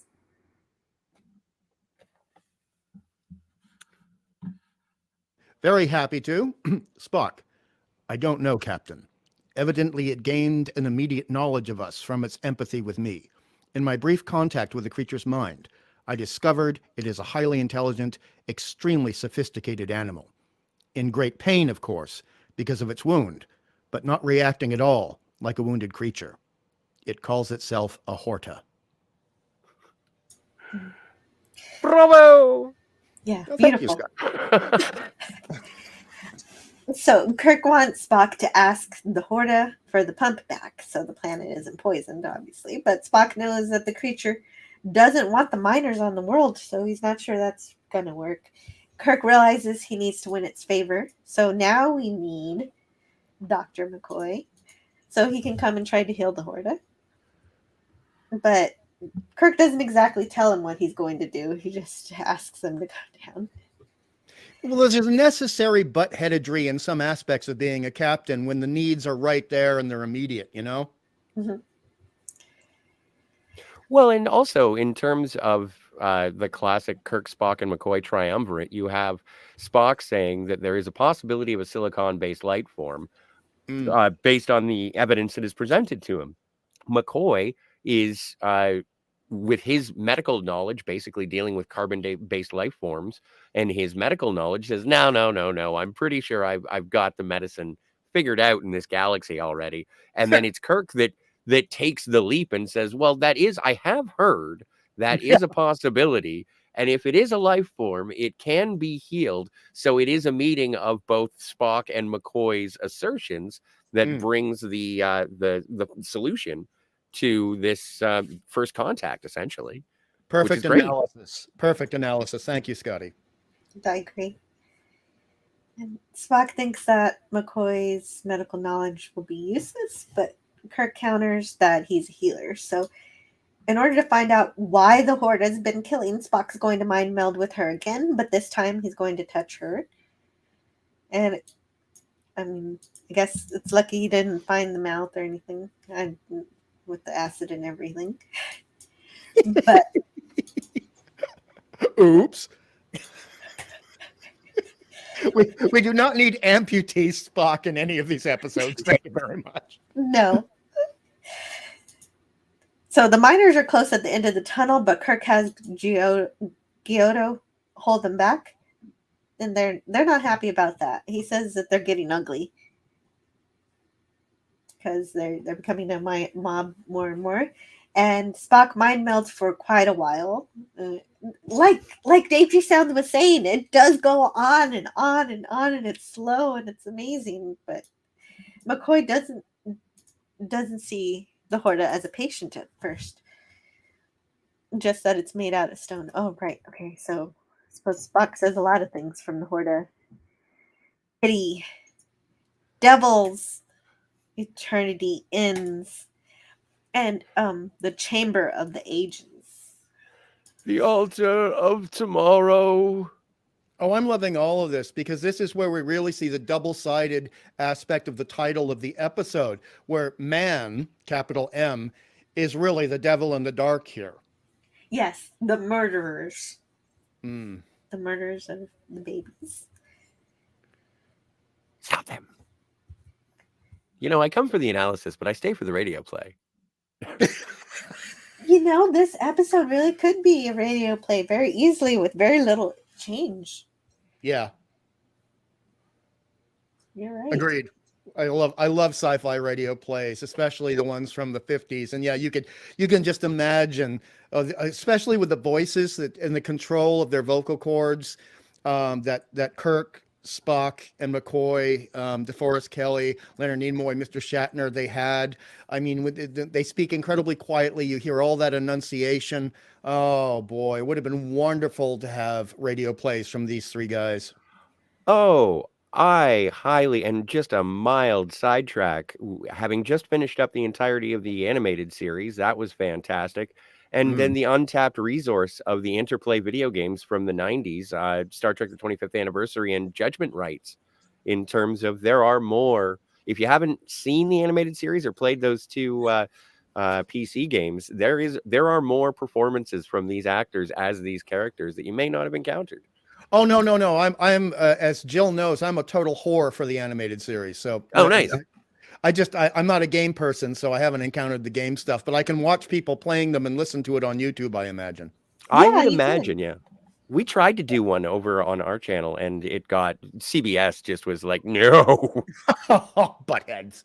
That is being buttheads, because they didn't even, man. It's like if it's abandonware, you should be able to play it. You should be able to play it. Come on. I would agree, but make a Star Trek fan film and see how it works. No. Well, and I love this because this is where the Horta is calling the miners monsters, just as the miners have been calling the Horta monsters. And we would be monstrous to the aesthetics of the Horta in both actions, but also our physicality. We're so different to it. Absolutely. We're quite ugly to the Horta.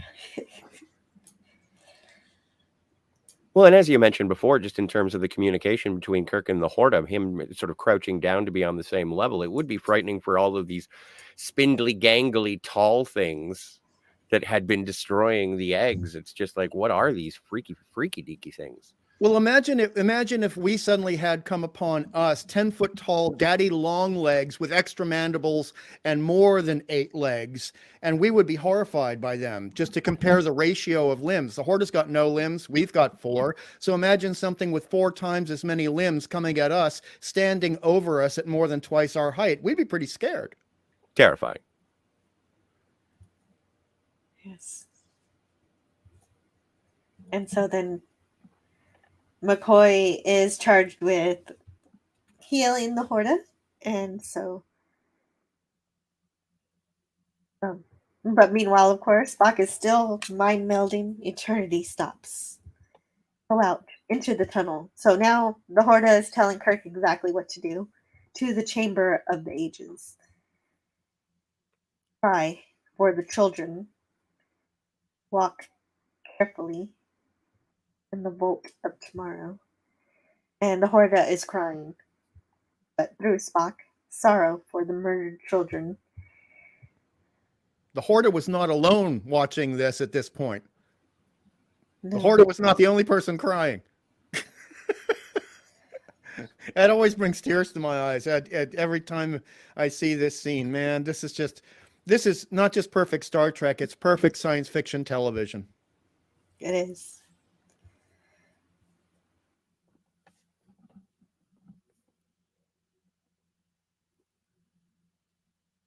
Uh-oh, Chief Butthead about to go to town.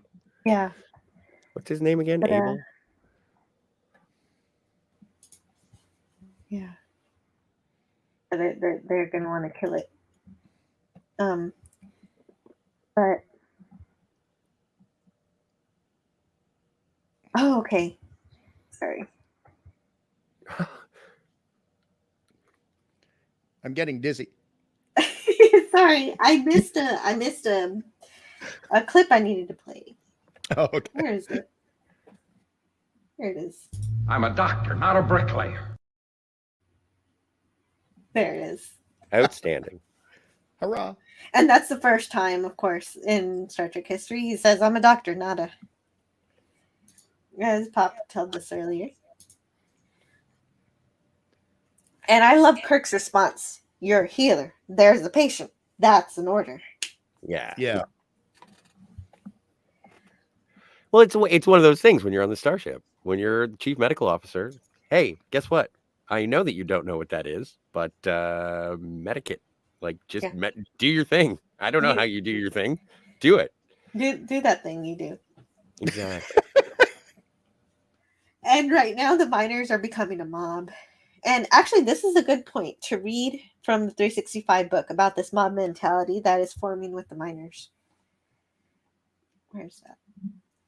It says, in the late 1960s, segregation and the civil rights movement in the United States were featured on the evening news as often as not. The producers of Star Trek never openly stated which side of the argument they supported, but they consistently staged stories that suggested how prejudice originates from misunderstanding, from a refusal to recognize the value of others who may be different.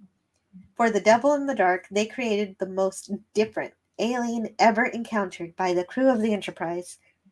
Of course, it took Spock, the outsider, to recognize that the silicon nodules were eggs, the offspring of a very intelligent and vengeful being.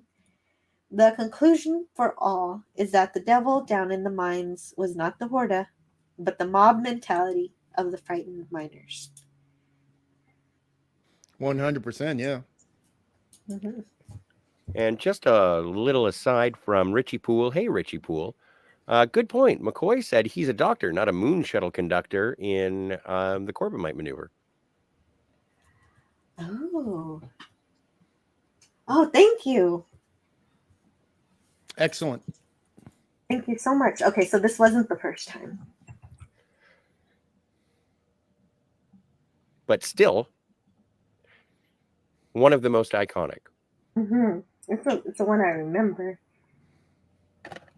Oh, okay. So It is the first time he says, "I'm a doctor, not a Insert. What he said for the, but you're technically right, but the exact line is, "What am I, a doctor or a moon shuttle conductor?" So Minor variation, so but still an interesting. Yeah, you're technically correct.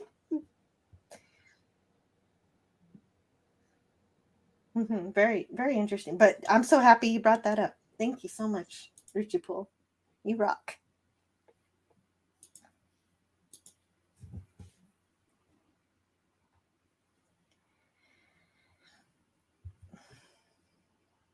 And finally, Kirk, this is finally where Kirk figures out the theory that Spock has had almost the whole episode.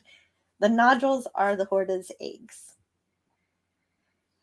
And this explains how the miners were okay for 50 years and only began to die now within the past 3 months, when they broke into the baby Horda hatchery and killed the eggs and received the mother's revenge. So the miners have gone from just a rambunctious mob to straight up assailants pretty soon, coming up here after Kirk is examining the broken eggs. Yes. And I also, like McCoy here. Yeah. Yeah, I need that. Yeah, don't ask me why, just give it to me. I love this. This is one of my favorite McCoy moments out of anything we've ever seen from DeForest Kelley. I mean, the urgency, but the frustration in his voice and the kind of "don't talk back to me, young man" aspect of it. Yeah, I just want it. And it is time to sleep. It is over. Failure. The murderers have won. And that's the Horda who feels herself dying. She says, "Death is welcome. Let it end here."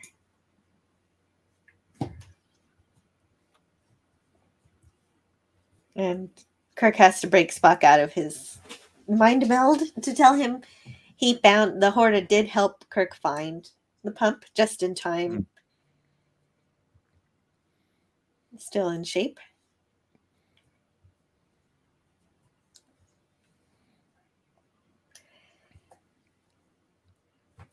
And the miners are going crazy, violent, and starting to beat up the Enterprise crew. Now, and when you watch the episode, in the back right-hand corner of this scuffle, one of the miners takes down a red shirt and hits him on the head to subdue him, and then continuously wails on him with a club that he is certainly dead. It's like 3 or 4 good over the head breaking the club comes down, and it's like, easy, Jeff. Come on, we're just supposed to knock these guys out. It's kind of a proto-Tarantino moment, are you saying? That's what I'm saying. It's just like, I think he's dead, bud. It's all right. Well, that kind of reminds me of Miri, where all these kids are smacking Kirk with all of these implements all at once. And it's like, yeah, he'd probably die from all of that head trauma. Yes. And if they didn't, how effective would these clubs have been against the Horta? Not very. Not very. So you got a bad team here, Van Helkenberger. It might his name is. A small scratch. Van Helkenberger. Vanderburgers. Janice's new fast food restaurant. I got a nickname for him, Vandalburger. Yay, I like it. Well, here comes the mob, and Kirk has to hold them off. He tells them immediately what they just found out. They just found out. Vandenberg says, "Oh, I have the clip." That thing has killed 50 of my men. And, You've killed thousands of her children. And so Kirk tells them that they've killed her children. And suddenly, as violent as they were just a second ago, all of that stops. Everyone's quiet now at the news. They are shocked. And Vanderberg does a 180 shift in his personality. He listens. he's like, what? He can't believe what he's been doing, as if, he realizes what he's done. And he listens to Spock's explanation. And Hungry, could you read for Spock? I will be happy to. Great. Checking the there we go. There have been many generations of Horta on this planet. Every 50,000 years, the entire race dies, all but one, like this one. But the eggs live. She cares for them, protects them. And when they hatch, she is the mother to them, thousands of them. This creature here is the mother of her race. Very good. And Scotty for Kirk? The Horta is intelligent, peaceful, mild. She had no objection to sharing this planet with you till you broke into her nursery and started destroying her eggs. Then she fought back, in the only way she knew how, as any mother would fight when her children are in danger. Nicely done. Thank you. Yes. The Horta is intelligent. I just love, this is one of my favorite parts, is Vanderberg's complete change in personality when he finds out the miners have been killing the Horta babies. Mm-hmm. He says, Yeah. we didn't know. How could we?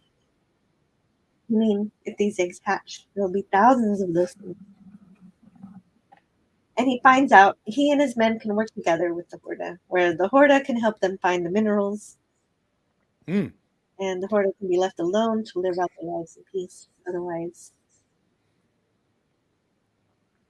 the only thing in the way of this now is that the Horta is dying. Mm-hmm. So then we get kind of just such a happy, kind of also funny scene.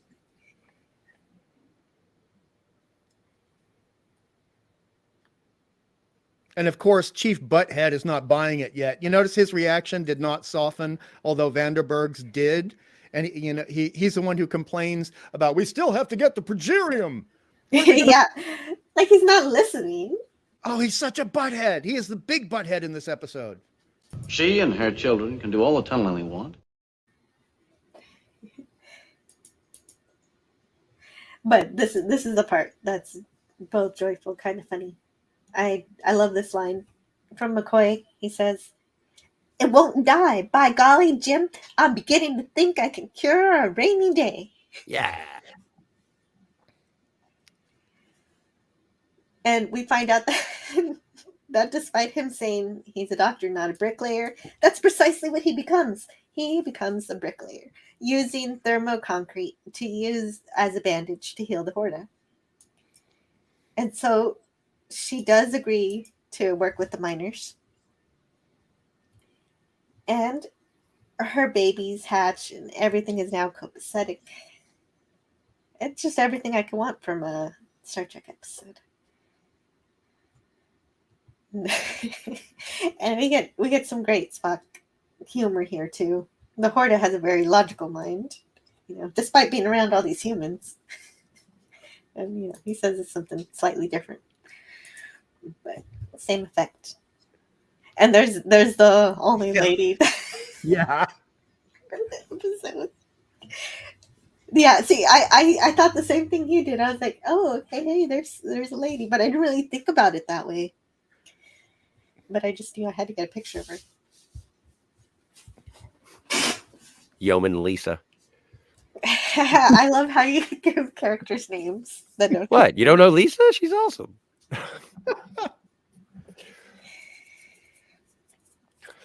Hey, Kirk, just wanted to tell you the eggs are hatching. Here's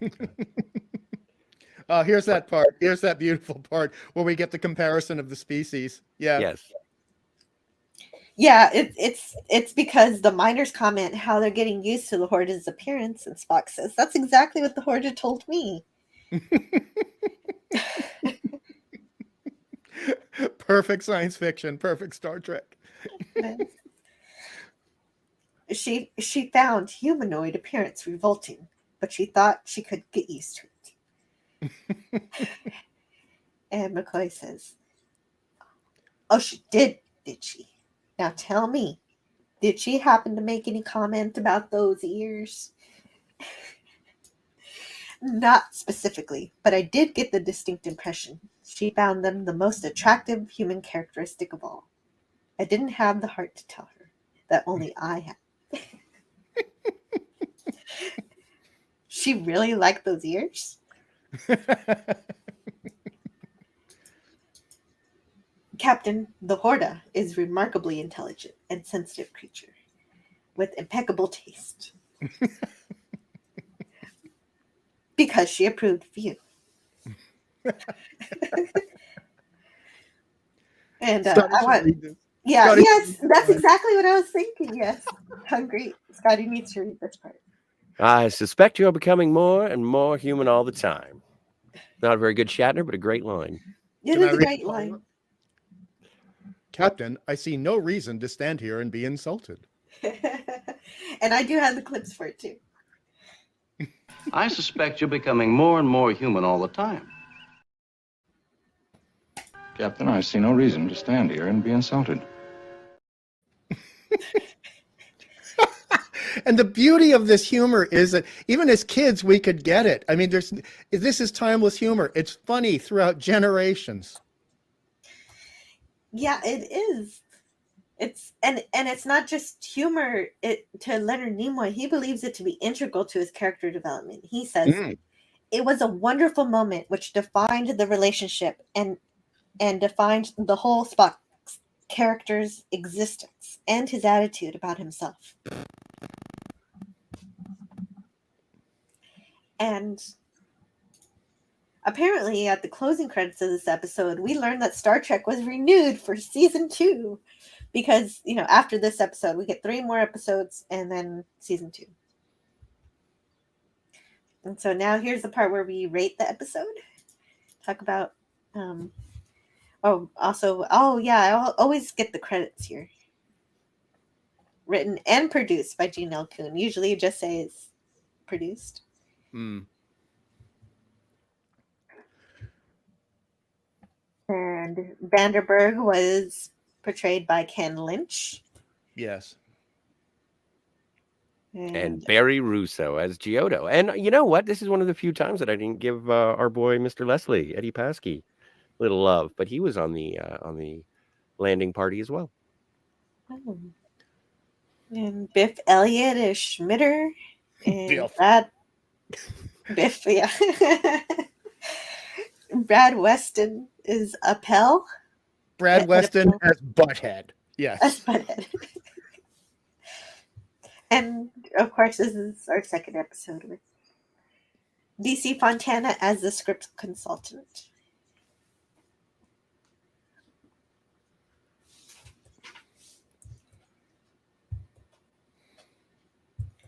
And all these great people. And that has been The Devil in the Dark. Devil in the Dark. I love it. So, even just talking about this, it feels like that great moment after you finish a great Christmas dinner with the family and you lean back from the table and go, oh. Mm-hmm. It's a feed. It's a banquet. This is a banquet of an episode. Everything that I love about Star Trek is in this episode. When I think about it, this is what Trek is all about. Is watching this episode. And what aspects of it are the defining moments for you, Jill? Like, not in terms of the moment specifically, but in terms of the overarching philosophies or the things that you look for when are presented with an episode of Star Trek. Well, just because, one of the things is just being human or humanoid doesn't mean you're always going to be the hero. You don't expect that, that you're always going to be correct. And, it is about respecting other life forms. And that's what Star Trek is about. And it's so simple. It's just saying that our form does not define humanity. It can come in any form. It can even look like a lump of space lasagna. It's so yummy. and that lasagna deserves to be here as much as anybody else on this Yes. planet. It gives us a time honored tradition for Star Trek that says, let's step back for a moment and see if we can communicate. And this carries forth through past TOS into TNG and on. And can we talk to it? What's going on? Is this form of life intelligent enough for us to communicate? And ask it why. Ask her why she's doing what she's doing. And we find out ultimately, I mean, this starts off as a horror film, but ends up being that the Horda is not the monster after all. Of course, we've heard this all before. The miners are the monster, having killed thousands of her babies. So she rightly decides it's time for the miners to go. Time to go now. Because they wouldn't stop killing her children. So yeah, you're gonna be killing my babies. I'm gonna ask you to leave. So she was incredibly intelligent. She knew precisely which mechanism would force the miners to leave and go home. Something that would poison the planet for them. And I'm sure once they evacuated from this, she would have replaced the item so that the nuclear reactor wouldn't go critical, because that's just how smart this Horda is. It is so smart that just after one mind meld with Spock, it knew our whole language and could even write in it using its corrosive digestive acid. Well, okay. I don't want to push back a whole heck of a lot on this because I do think it's like, for me, this is an A episode. Like, I agree with you in terms of the perception. Yeah. Oh, are you still going? A little bit, but okay. I'm sorry. I do want to push back a little bit, but I'll hold it until you're finished. I'm sorry for interrupting. Well, I do have a lot to say, so I kind of my mistake. Everything. But we can intersperse if you want to. Well, just in terms of, I would agree that the Horda is intelligent, but I think that it's two opposing sides to a conflict in terms of the planet that is ultimately mediated by the sort of open-mindedness of having a conversation between the two sides. Because if the Horda had its druthers, it would have, like, let's imagine the Enterprise isn't here. Yes, the miners killed the children, completely unbeknownst to knowing that they were killing anything. And the Horda is well aware that if it takes the exchange pump, that everyone on the planet is going to die. The Horda is not an altruistic creature. And it does take that communication between the two sides. But to think that it's like an incredibly sensitive and loving being that was willing to commit the murder of everyone on this planet as retribution and revenge, in the same way it was second in command Butthead was going to do as well, without the intelligence and open-mindedness for that communication, which I think absolutely encapsulates what Star Trek is about. But the Horda is no angel, is what I would say. Well, it was defending her children, and that's why I'm thinking that she would have prevented the death of her children as soon as the miners got out of there. But yeah, using what you have to defend those who you are protecting is I don't think makes you lesser. Well, when you consider the position of the miners and you consider the position of the Horda, while the Horda is in a defensive mode, protecting her children, obviously, the miners have absolutely no idea that they're killing anything. That's true, but they would allow be it to keep happening.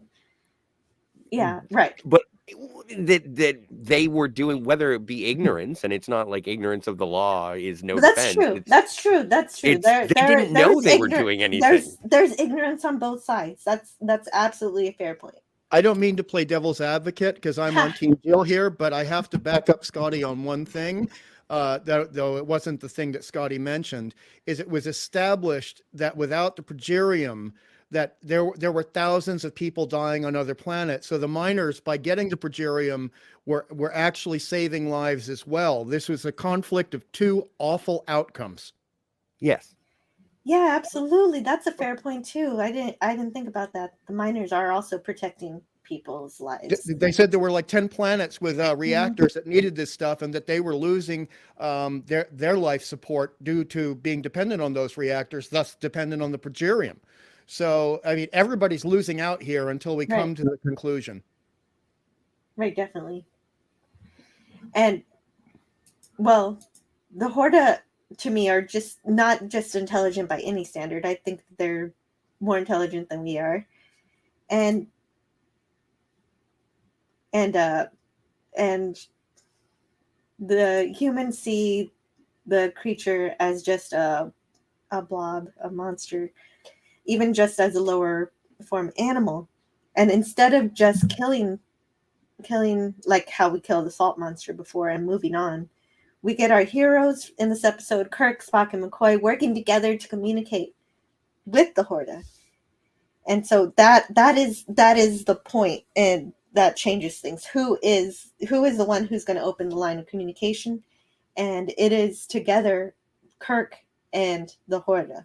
The Horda not immediately murdering Kirk, and Kirk not immediately phasing the Horda. That was a decision on both sides. And in the middle of the episode, Kirk is treating the Horda like a rogue grizzly bear. And he's giving orders as if it's a rogue grizzly, saying that, the wounded animal is the most dangerous thing you can face. Kill it on sight. There's no consideration or trying to evolve his thought process around it. But everybody's thought processes, including that of the Horda, evolve by the end of the episode. Yes. Yes. And just the trio working together, they have their best moments discovering a new life form, a silicon-based life. So this is the first time in Star Trek we get a silicon-based life form. And McCoy becomes a bricklayer to save the Horda's life. Absolutely rocking it. And the humor of it plays so well for me. So because McCoy is able to save the Horda, because Spock is able to communicate, and because Kirk has the wisdom to not kill on sight, we have a beautiful ending of cooperation between the miners and the Horda, who just wants to be left alone with her babies and actually doesn't even mind helping them, the miners, locate their minerals. What started as a nightmare turns into a symbiotic relationship. And I like to imagine that the more they work together, the better they begin to communicate with each other, and that the miners maybe will even eventually figure out how to give back to the Horda all that the Horda is doing for them. That was my first thought when I first saw this episode as a kid. I was sitting there going, okay, I can see what all the baby Hordas are giving to the miners. What are they going to get in return? Because this isn't exactly a symbiotic relationship yet. Not yet, but I think it can develop into one. I agree. And for that potential, I give the episode A plus.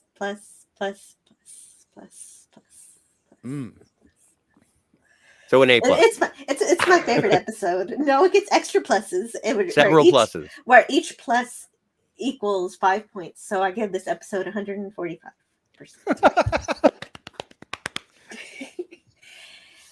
And if you read a magazine called Star Trek 4th Generation, it has a discussion of Star Trek with Arthur C. Clarke. Oh, Pop Culture read this earlier, but I really love Arthur C. Clarke, so I'm going to read it again anyway. About Pop it, he said...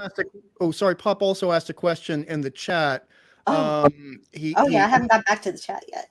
But he was asking, did anyone address how the Horda understood the technology? So I don't know that. No. I don't know. No, it doesn't. No, we just accept the we just accept it. Well, but so that it is extremely intelligent. That it's been watching the miners for 50 years. This Horde has been around for 50 years, so obviously it's been lurking around, listening. Maybe, I don't know, looking, watching, learning. Supposition, extrapolation, I suppose. But anyway, Arthur C. Clarke says, it impressed me because it presented the idea, unusual in science fiction then and now, that something weird and even dangerous need not be malevolent. That is a lesson that many of today's politicians have yet to learn. And so that is my review. We'll go through the reviews and then I'll get back to the chat. So, Hungry, let's go with Scotty first. Scotty, what is your review? I give it an A because I do appreciate the working of the Trinity. I like how McCoy says no, it can't be. Spock says I have some evidence that it could be, and Kirk has to take both opinions and move forward. As Hungry said, in terms of the showing and not telling with the initial communication, not just the mind meld, but the initial communication through negative responses of the phaser and the Horta, and Kirk raising and lowering and the body language between the two creatures. I think it's fantastic in terms of establishing communication between two disparate opinions, if you will, two different goals. I don't think there are any villains in this episode. People die, of course, but the miners don't know what they're doing wrong. And the Horta is protecting, of course, her children, but also willing to kill every last MFer on the planet to do so, which is very sensitive and intelligent. I don't take too much about the other planets because I don't know if the Horta knows much about interstellar travel. But no, this is a great example. Definitely top 10, if not top 5 Star Trek episodes of all time for me. Well, what it is it's not clear.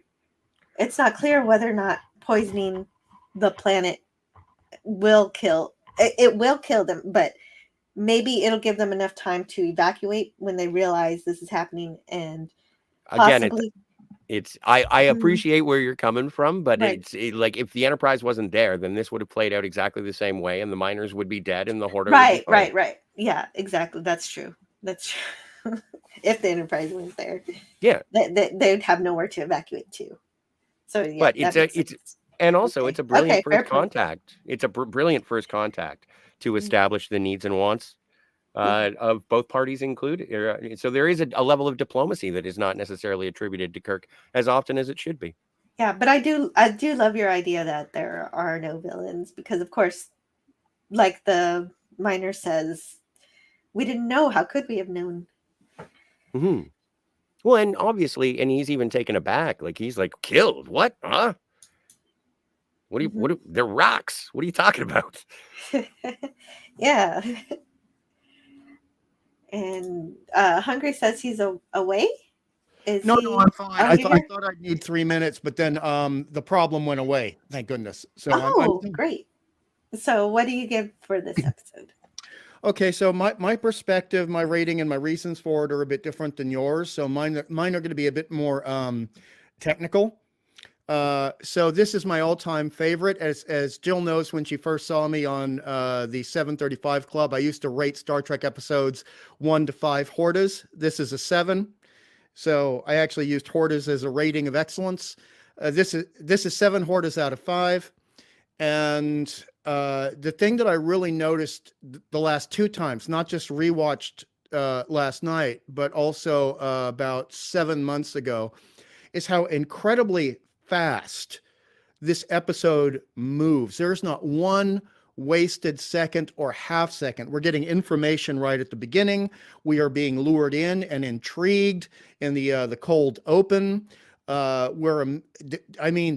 Kirk has almost no time to breathe. The moment he's down in the mining facility, we've got all this mood. We've got all this atmosphere. We have a brilliant matte painting, and I prefer the original, giving us a sense of scope, a sense of scale. We already know that these guys are miles and miles and miles beneath the surface of the planet. So emotionally, psychologically, and physically, they're very cut off. So there is a sense of the unknown, terrifying, nightmarish threat that can come at you at any given point. There are tidbits that we're allowed to figure out the mystery of the story along with Kirk, even though Spock is he's ahead of all of us. He's figuring it out early on. The body language shows that, the way he's holding the Horta egg, which is referred to as the nodule. There are all these hints, there's foreshadowing, there's subtext. In terms of both script and direction, this is, for me, the absolute top of the line Trek. Yeah, absolutely. Love the mystery in the episode too.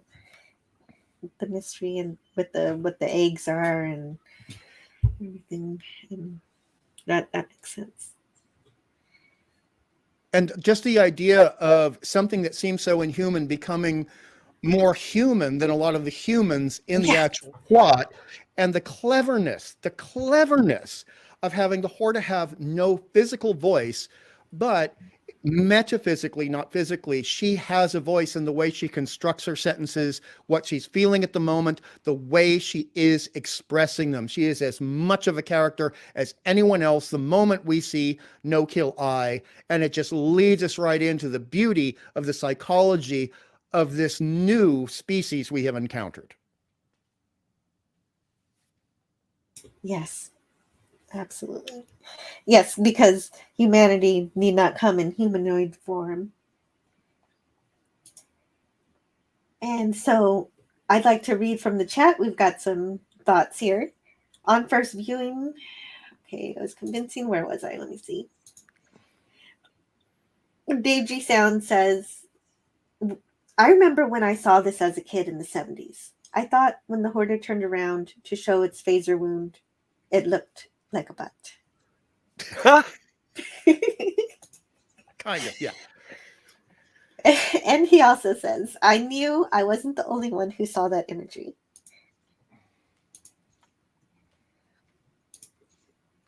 And that's about when Pop Culture Curator had to go from the stream to the chat.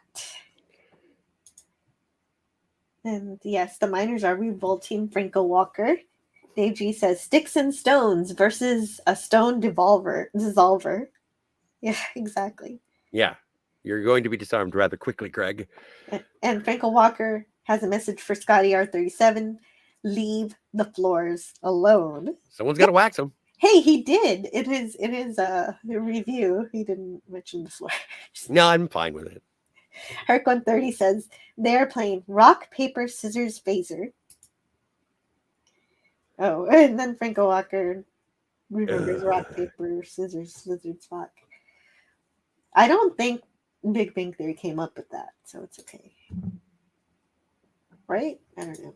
Maybe they did. I have no idea. If they did, then that was one kind of cool thing they did. I don't mind it. Ravenscroft, 82 says, one of my favorite Star Trek episodes, scary, thought-provoking character moments, music. Mm-hmm. And continues with, it's interesting how forgiving the colony is later in light of the way so many are murdered previously, to Scotty's point. It's understandable, and I do have sympathy for the Horta. But I don't know. Frying all my coworkers. Well, and I think that they all had to have sort of a staff meeting and say, I know you're all upset because Biff got fried, but let's be fair. He did eliminate 50 of those silicone nodules, and we found out that those were people later. So, I don't know. Oh, and what's the name of the guy who's in the Horta costume? Janos. Janos Prohaska. Well, Ravenscroft is saying he played the Mugato in Private Little War, too. He was in Mummenschanz. Not really. I don't know if that is anyway. Mummenschanz is I think it's a European mime troupe. They were highlighted on the Muppet Show, but they were mimes and they did a whole bunch of crazy stuff with movement and whatnot. And it looks like Janos did the same thing in terms of bringing the characterization to many creatures across many sci-fi properties. Neat. Wow. Matt G says, Mr. Brown. Monsieur Brown. It's always good to say Mr. Brown. Sean Carter says, I absolutely loved the writing for Spock and Nimoy's performance here. Nimoy perfectly captures Spock's emotions and care for his friend lying just below the surface. Yes, I think so too. It was perfect balance for Spock. He's really getting into it. Ravenscroft 82 says, picky. I think the shape is kind of cool. Well, it wouldn't be Star Trek if we couldn't pick some nits. And Ravenscroft says, right. They haven't been killing them for generations. And Franco Walker says, I'm a doctor, not a bricklayer. See, my favorite is I'm a doctor, not an escalator. That's my favorite. Doctor, not an escalator. Help, give me a hand. Ahoy, D. Oberg. There's like a pregnant lady he needs some help with. Hey, that's funny. There are both pregnant ladies or mothers in those 2 episodes. Hey, yeah, I didn't make that connection until I just was remembering what happened with the escalator. We got there together. Herc 130 says, yes, Scotty is a natural radio play. Can you imagine Scotty and Overlord DVD doing a radio play? Oh, wow, I know. I would have died and gone to heaven if that happened. Oh, that'd be cool. Agreed. There we go. Get hungry on there. We should definitely recreate some old Suspense or The Shadow. Oh, I like the haunted stuff, and I like the creepy sci-fi stuff for the radio plays. But I'm also a big fan of the Nero Wolfe radio plays. So if you want suspense, mystery, and a little bit of film noir and some character acting, yeah, right on, Scotty. And we need Jill. We need Jill as the femme fatale. There we go. There we go. Yeah, we're cast. We're totally cast. But sorry, speaking of Nero Wolfe, and I think there is one available on YouTube, was the pilot episode that was co-starring William Shatner. Oh, wow. That's really fun. I have to admit, though, just as much as Shatner is always my captain, Maury Chaykin is always my Nero. Oh, nice. Nice. Except for Timothy Hutton? Yes. Yeah. I've watched every episode. I adore that stuff. It's some of the best scripted and acted. And they keep using the same actors over and over again because they were working with a theatrical troupe that was very well known, especially, I think, in Canada at the time. But for radio, the original Nero Wolfe was Sidney Greenstreet, who played the fat man in the Maltese Falcon. Oh, and also Ugarte in Casablanca. Exactly. And so he's considered... Not Ugarte. No, not Ugarte. The owner of the parrot, blue parrot. I forget his name. Yeah, but it is Sidney Greenstreet. Yes. And so Sidney Greenstreet is considered to Nero Wolfe what Shatner is considered to Star Trek captains. Nice. Oh, anyway, wow. Going on? Oh, yeah, no, I was just enjoying the discussion. Banter. I don't know. Tony says, I'd love to throw my voice into a radio play if anyone wants to do one. So, yeah, we've got a full cast for sure. We're ready.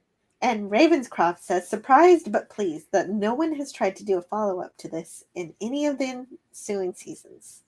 This is fine like it is. Damn straight. Yeah, I would be disappointed if I saw a CGI Horta, but I would love to see a practical Horta as a member of, or even just on a Federation colony, not necessarily on a starship. And Ravenscroft continues, and such wonderful acting from Nimoy in a scene that could have easily been overly silly.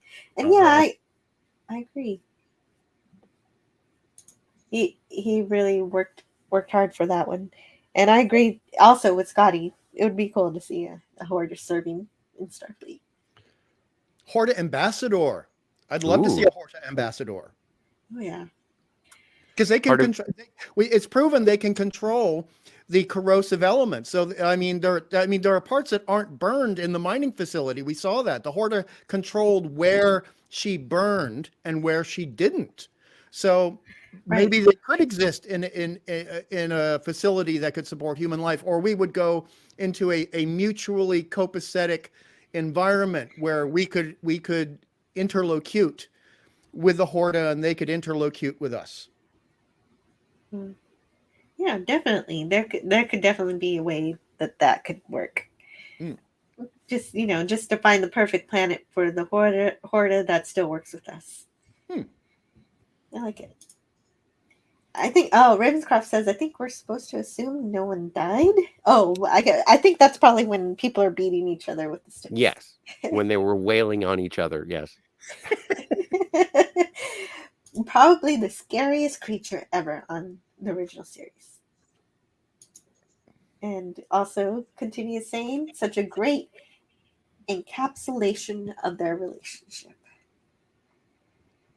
And yeah, the timing is perfect on the lines. Easily top 10 in the whole series for Ravenscroft, 82. And Cam is here. Hey, Cam. My goodness. Cam says, hello, everyone. Been listening while driving. Great show. About an amazing episode. Thanks. Sorry I can't say hello to everyone. I'm going into a doctor appointment. Take it easy, all. Cam, I've told you not to impersonate doctors. Stop it. Get some help. Yes, best wishes, Cam. In your doctor impersonation. He is. That's what I heard. And Cam gives this an A++. Franco Walker gives it an A. And Sean Carter says, I disagree. Scotty 10. All right. Fair enough. I don't know what that means. I'll add it to my log. Ravenscroft 82 says, I don't know, man. It doesn't get much more sympathetic than defending your children from being murdered. What was she supposed to do? Just let them die? She didn't know that. And yeah, right. There was a lack of knowledge on both sides, and that's where the communication was important. And Sean Carter says the Horde did communicate to Spock that it was willing to share the planet until the eggs were destroyed. And Pop Culture Curator says, did anyone ask how the Horde understood the technology? You did. Thank you so much for asking that question. And, no, there was no real cemented understanding of technical schematics or how any of it would have worked, but we do accept it. Yeah, and right. I could guess at it that, they've been mining there for 50 years and she's just been observing. But no, there's no answer in the episode. Frankel Walker says, your children being killed is more immediate than people she doesn't know on other planets. It's true. And Brandon, the anime guy, says, hail, Anti-Derivative Jill, 735 6605 Club. And that is, of course, 735 iterations of Star Trek, 725 episodes, and 10 movies of real Star Trek from that aired from 1966 to 2005. The only problem that I have with that particular qualification is that it adds Nemesis into it. Yeah. Well, as bad as it is, it's still Star Trek. Ah, what a predicament. Yeah, I even accept Code of Honor as Star Trek, even though I really No, Lieutenant Yaw. No vaccine. Oh, I forgot you were going to do that. I have to. Code of Honor is the best. No, I'm joking. Brandon, the anime guy, says this is one of the best episodes of the first season and a great discussion about ethics and morality. Absolutely. And Captain Fandom Nerd says, you may want to check your tips. Ooh. I won't do that. Thank you. And Brandon, the anime guy, says, and what is life? One of my favorite George Harrison songs. Pop Culture says to Richie Pull, he says, what am I? A moon shuttle conductor? And Brandon, anime guy, hails me and Franco Walker and Pop Culture Curator. Hey, hello everybody. And James Caserta says they get to stay alive. That is the reciprocation for their mutual relationship, I suppose. Yeah, that's how they start off. That's how the relationship starts off. Hey, okay, I accept your existence and you accept mine, and we are going to work together. Yeah. On that first.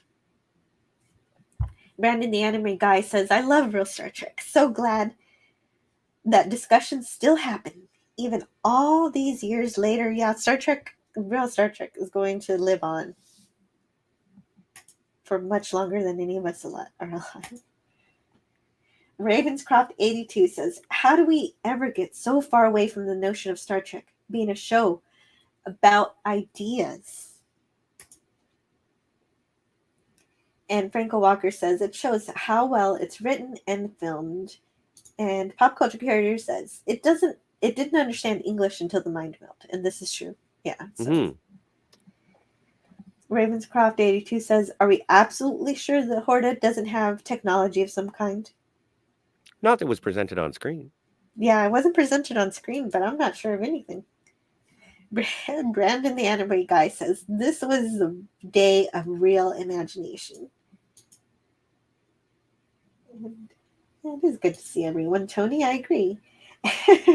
And of course, Pop Culture Curator says, "No crappy subplots."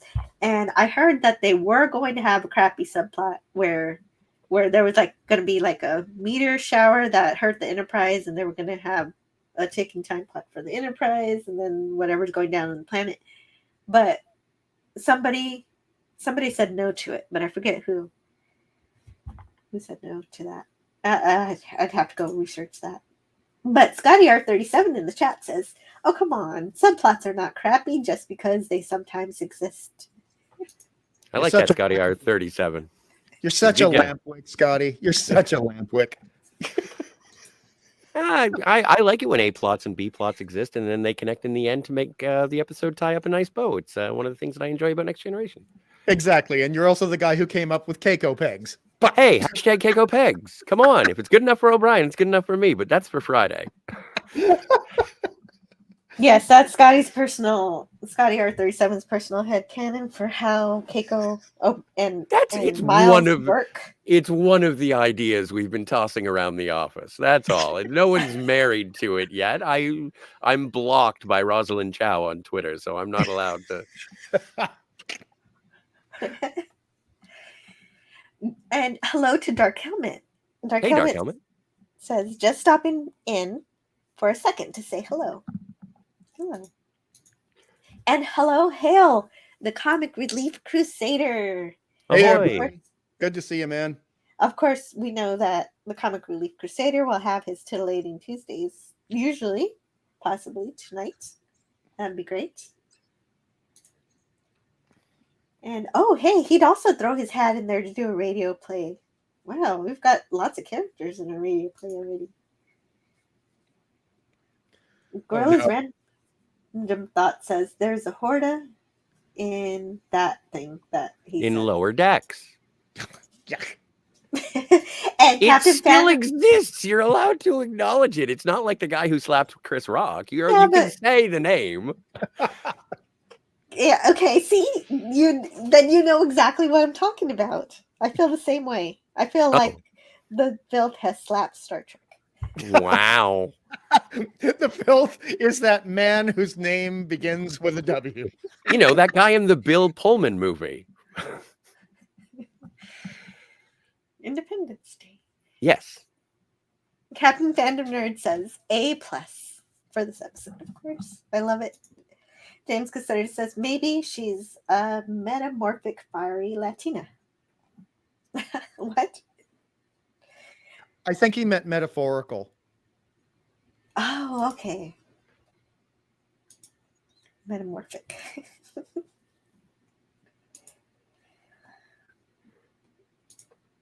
And Herc130 says, "You'll always be Tony to me." And yes, I still, Stark of Iron is the name of the channel. Tony is the name of the man. Good day, Tony. Mm-hmm. And Captain Fandom Nerd says, "There's a Horda and Fake Trek." Yeah. For sure. Apparently. What is the deal with airline food? Phones, am I right? I don't know what Tony's talking about.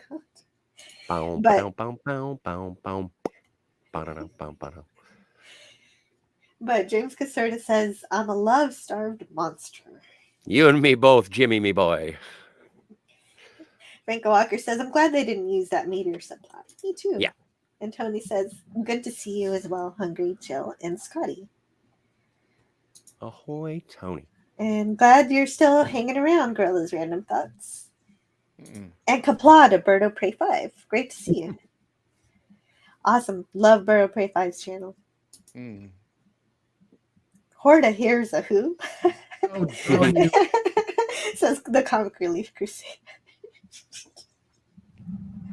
Oh wow! Hey, that's another episode where the humans realize the Horda is a sentient creature. Now the Horda gets to find out there's some kind of microscopic creature on her planet that she has to make amends with now. That gets meta. Oh, Bird of Prey is here. Kapla. Kapla. And hail Kroga. James Caserta says, how does the Horda handle the air filter? Excellent question. Mm-hmm. Don't need the answer. It's a good question, though. It is a good question, but perfect episode. Don't care. No, but those are my favorite episodes. The ones that fire your imagination to think, well, what if this, what if that, and how could I expand this universe that I love so much that emanates from the episode? Anytime I want to hear more about it, that's going to be probably an A episode. Tony says, I had to give this episode a B+ for the reason that it's the same book by its cover presentation, which is a dime a dozen. But that doesn't mean it isn't a brilliant episode that belongs in the top 10. Well, Tony, I can respect that. Don't understand it, but I respect it. I understand that you have the ability to be incorrect, and I will support that ability until the day I die. Absolutely. Please go forth and fart in your bathtub. That's right, Tony. The Comic Relief Crusader says, I had to, as I don't know if anyone cracked that joke. No one did, but I loved it because that's a great, I love Dr. Seuss, and that's a great story of a very large, the largest land mammal realizing the existence of these tiny creatures and protecting them. And so that's a great story. And actually, it works as a correlation to this episode so well. Sean Carter says, hail bird. Yeah, so thank you guys for being here to talk about this episode with me. And if anything I said was offside, the opinions and statements of Scotty R37 do not reflect the ownership and operation of the Anti-Derivative Deal channel. This is actually one of the few times that I don't need that disclaimer. I really enjoyed everything that you had to share. And usually when you do, when I need the disclaimer, it won't be around. So I might need to take a clip of that. We should clip that out. I'll animate it.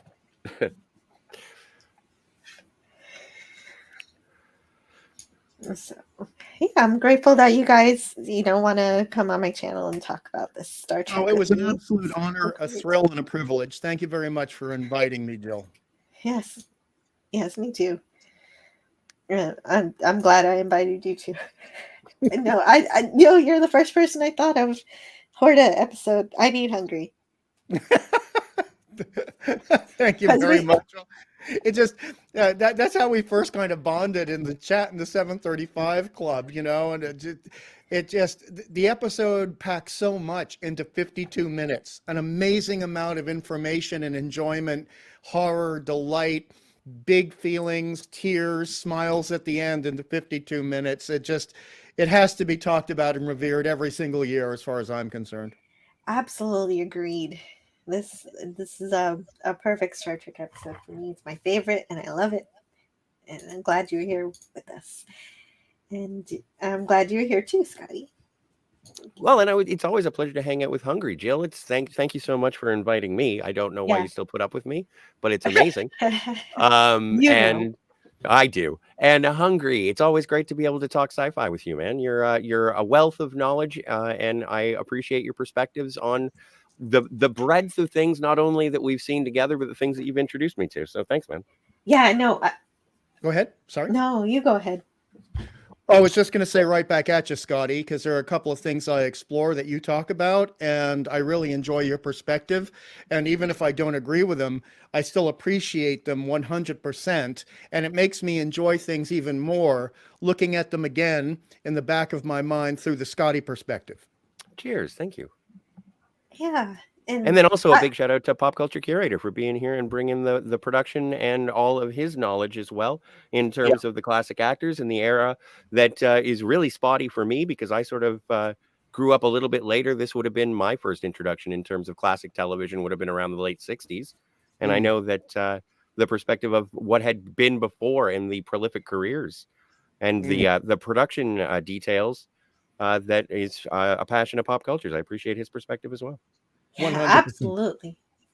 Yes, thank you so much for Pop Culture Curator for being here on this stream and almost every stream that I've had for the indefinite lunch and infinite combination. And Now Pop we just have to find the perfect subplot episode of something just to present it to him.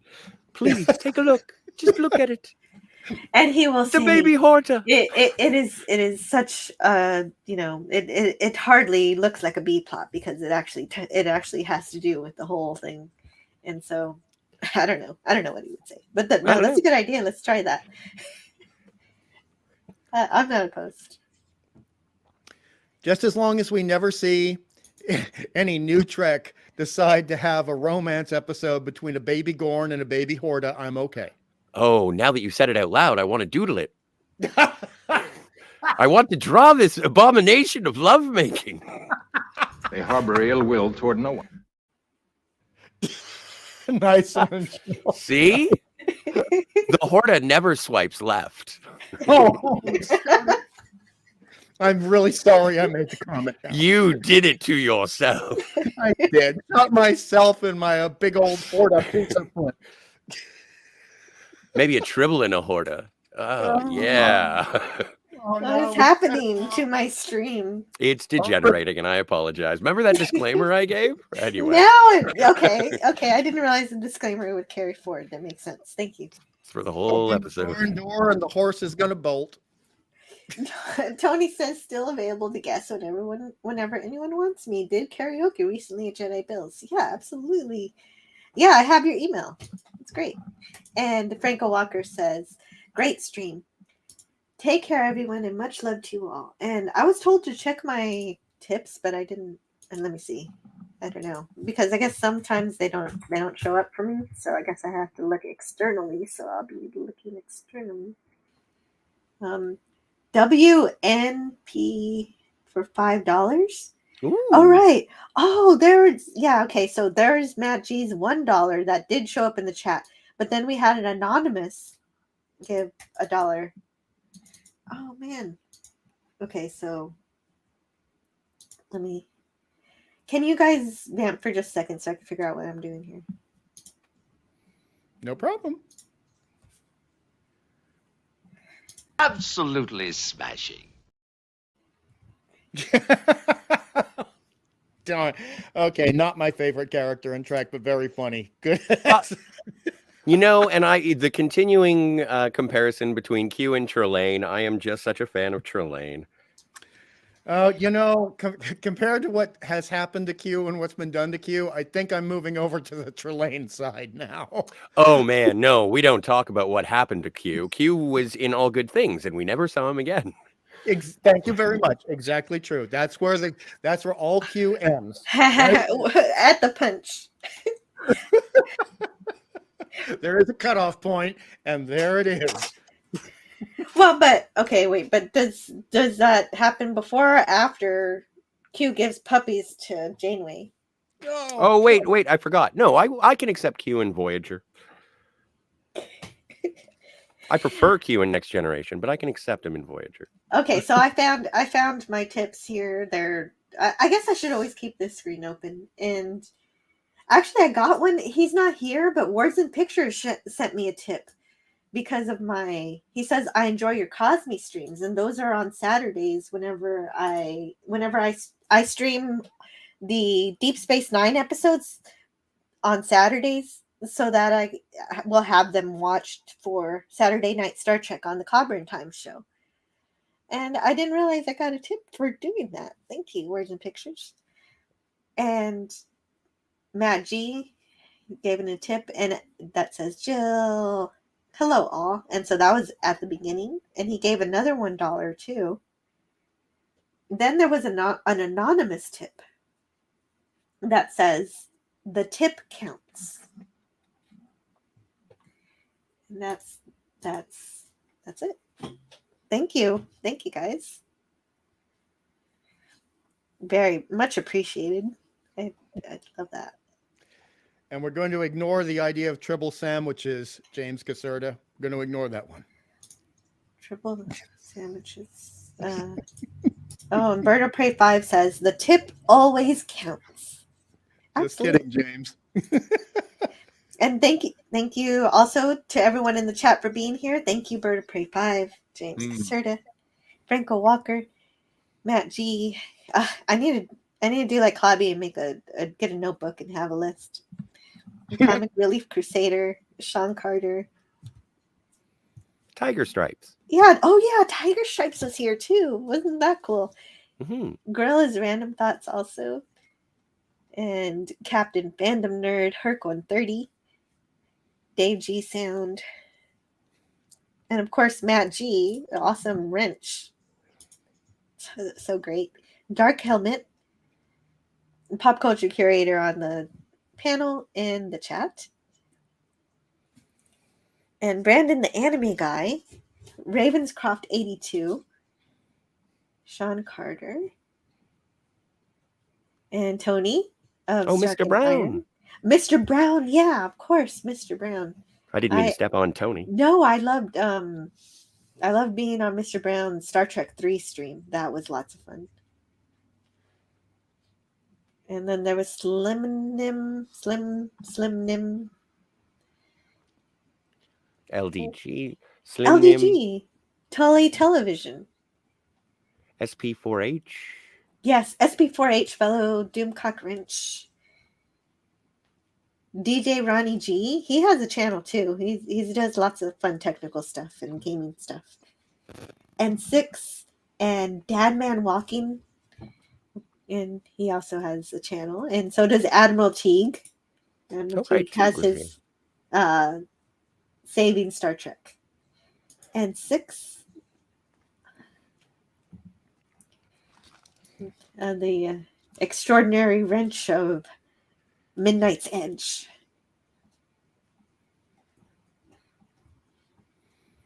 And Mega Cropper. Hey, all right. And so next week we're gonna have another classic, like as if we're surprised at this point when we keep getting classic after classic. Next week we're going to have my favorite Klingon episode, Errand of Mercy. Oh, and there's my phone that says it's time to go. So it's good timing. Yeah. And thank you so much. I mean, I know I already thanked you, Hungry, but I know this is a weird time for you. So I know I threw off your entire day and your entire sleep schedule. So I know I know because of that I can't have you every time, but at least anytime I can. Yeah, it's just it was a 5 a.m. start.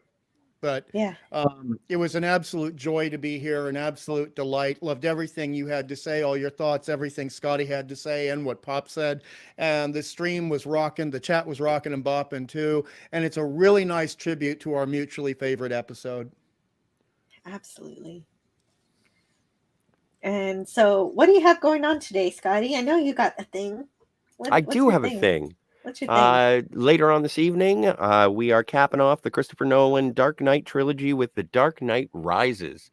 And that'll be me and Kat and Ernesto, and I think Phil's coming back, maybe Ben from Cinema Gulp. And then on Thursday, it'll be you and I discussing episode 4 of season 3 of Picard. Yeah. And we will find out if episode 4 is all that it was ballyhooed to be in terms of kicking into gear. Yeah. Yes. Thank you. Yeah. We'll be doing that. And I do enjoy the discussion, no matter how depressed I sound during the stream. Well, it's just hard to be so aggressively middle of the road. It is just so funny to see two sides of one show going either, we love it, and me going, why? And other people being so passionately against it, and we hate it. And it's like, why? It's just so old mayonnaise. It's just it's nothing. I'm getting very ambivalent to the. Well, I have the answers during the stream. I have lots of answers to these You questions. do. No, I know, but it's even then. You know my positions on this. We'll discuss it on Thursday. Right. And I know Steve's positions too. He makes those appear every time. Yeah, whether you prefer it or not. I lost the Errand of Mercy trailer, so I need to find that, and then we can go. Okay. Let me grab that. Oh, and Captain Infinity just stepped into the chat. Hello, Captain. Oh, hey, Captain Infinity. Thank you for letting me know that. I am otherwise occupied, so I can't see the chat at this second. He says that Picard is a replicant, and I'm not touching that one. Yep. But it's very funny. It's true. It's true. I mean, as of now, yeah. But dude, all right, you guys keep going. Yeah, no, that's absolutely right. I do try to keep the original series stream free of the filth, just to keep things, I don't know, sacred or something. Just I try to keep it to Friday discussions, so I don't want to get too much into that. But I agree. Yes. Trying to download this video, and it's taken a little while to respond.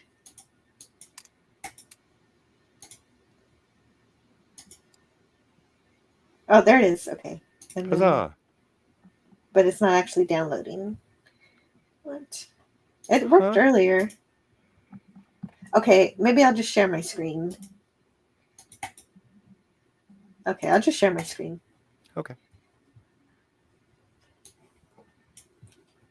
Okay. Oh, before we go, I forgot one thing.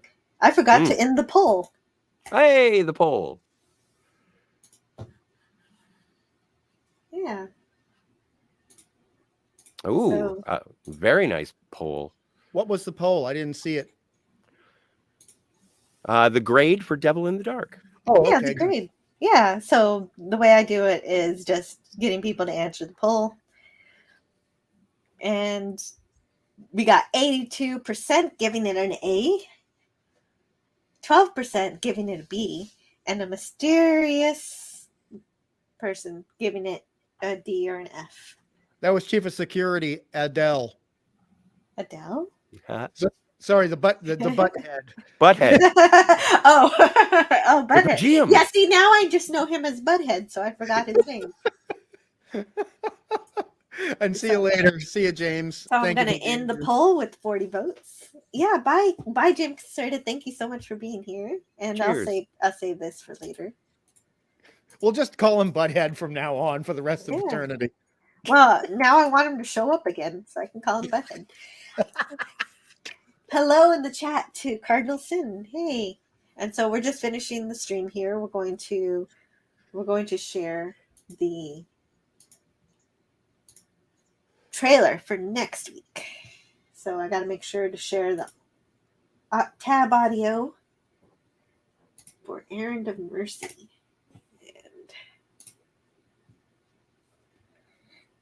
And so we're ready. And I'll see you all next time. Well, I'm glad we had this talk. It's such great stream. I can't wait for the next one. And so the next one we'll be talking about Klingons. It will be glorious. Yes. Fantabulous.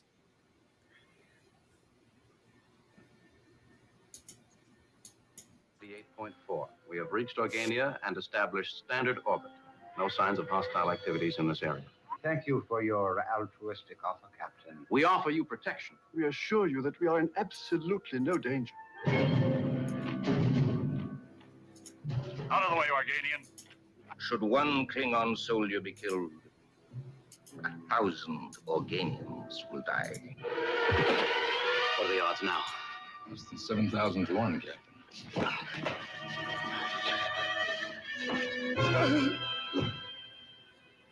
Less than 7,000 to 1. Well, getting better. Getting better. It It has begun.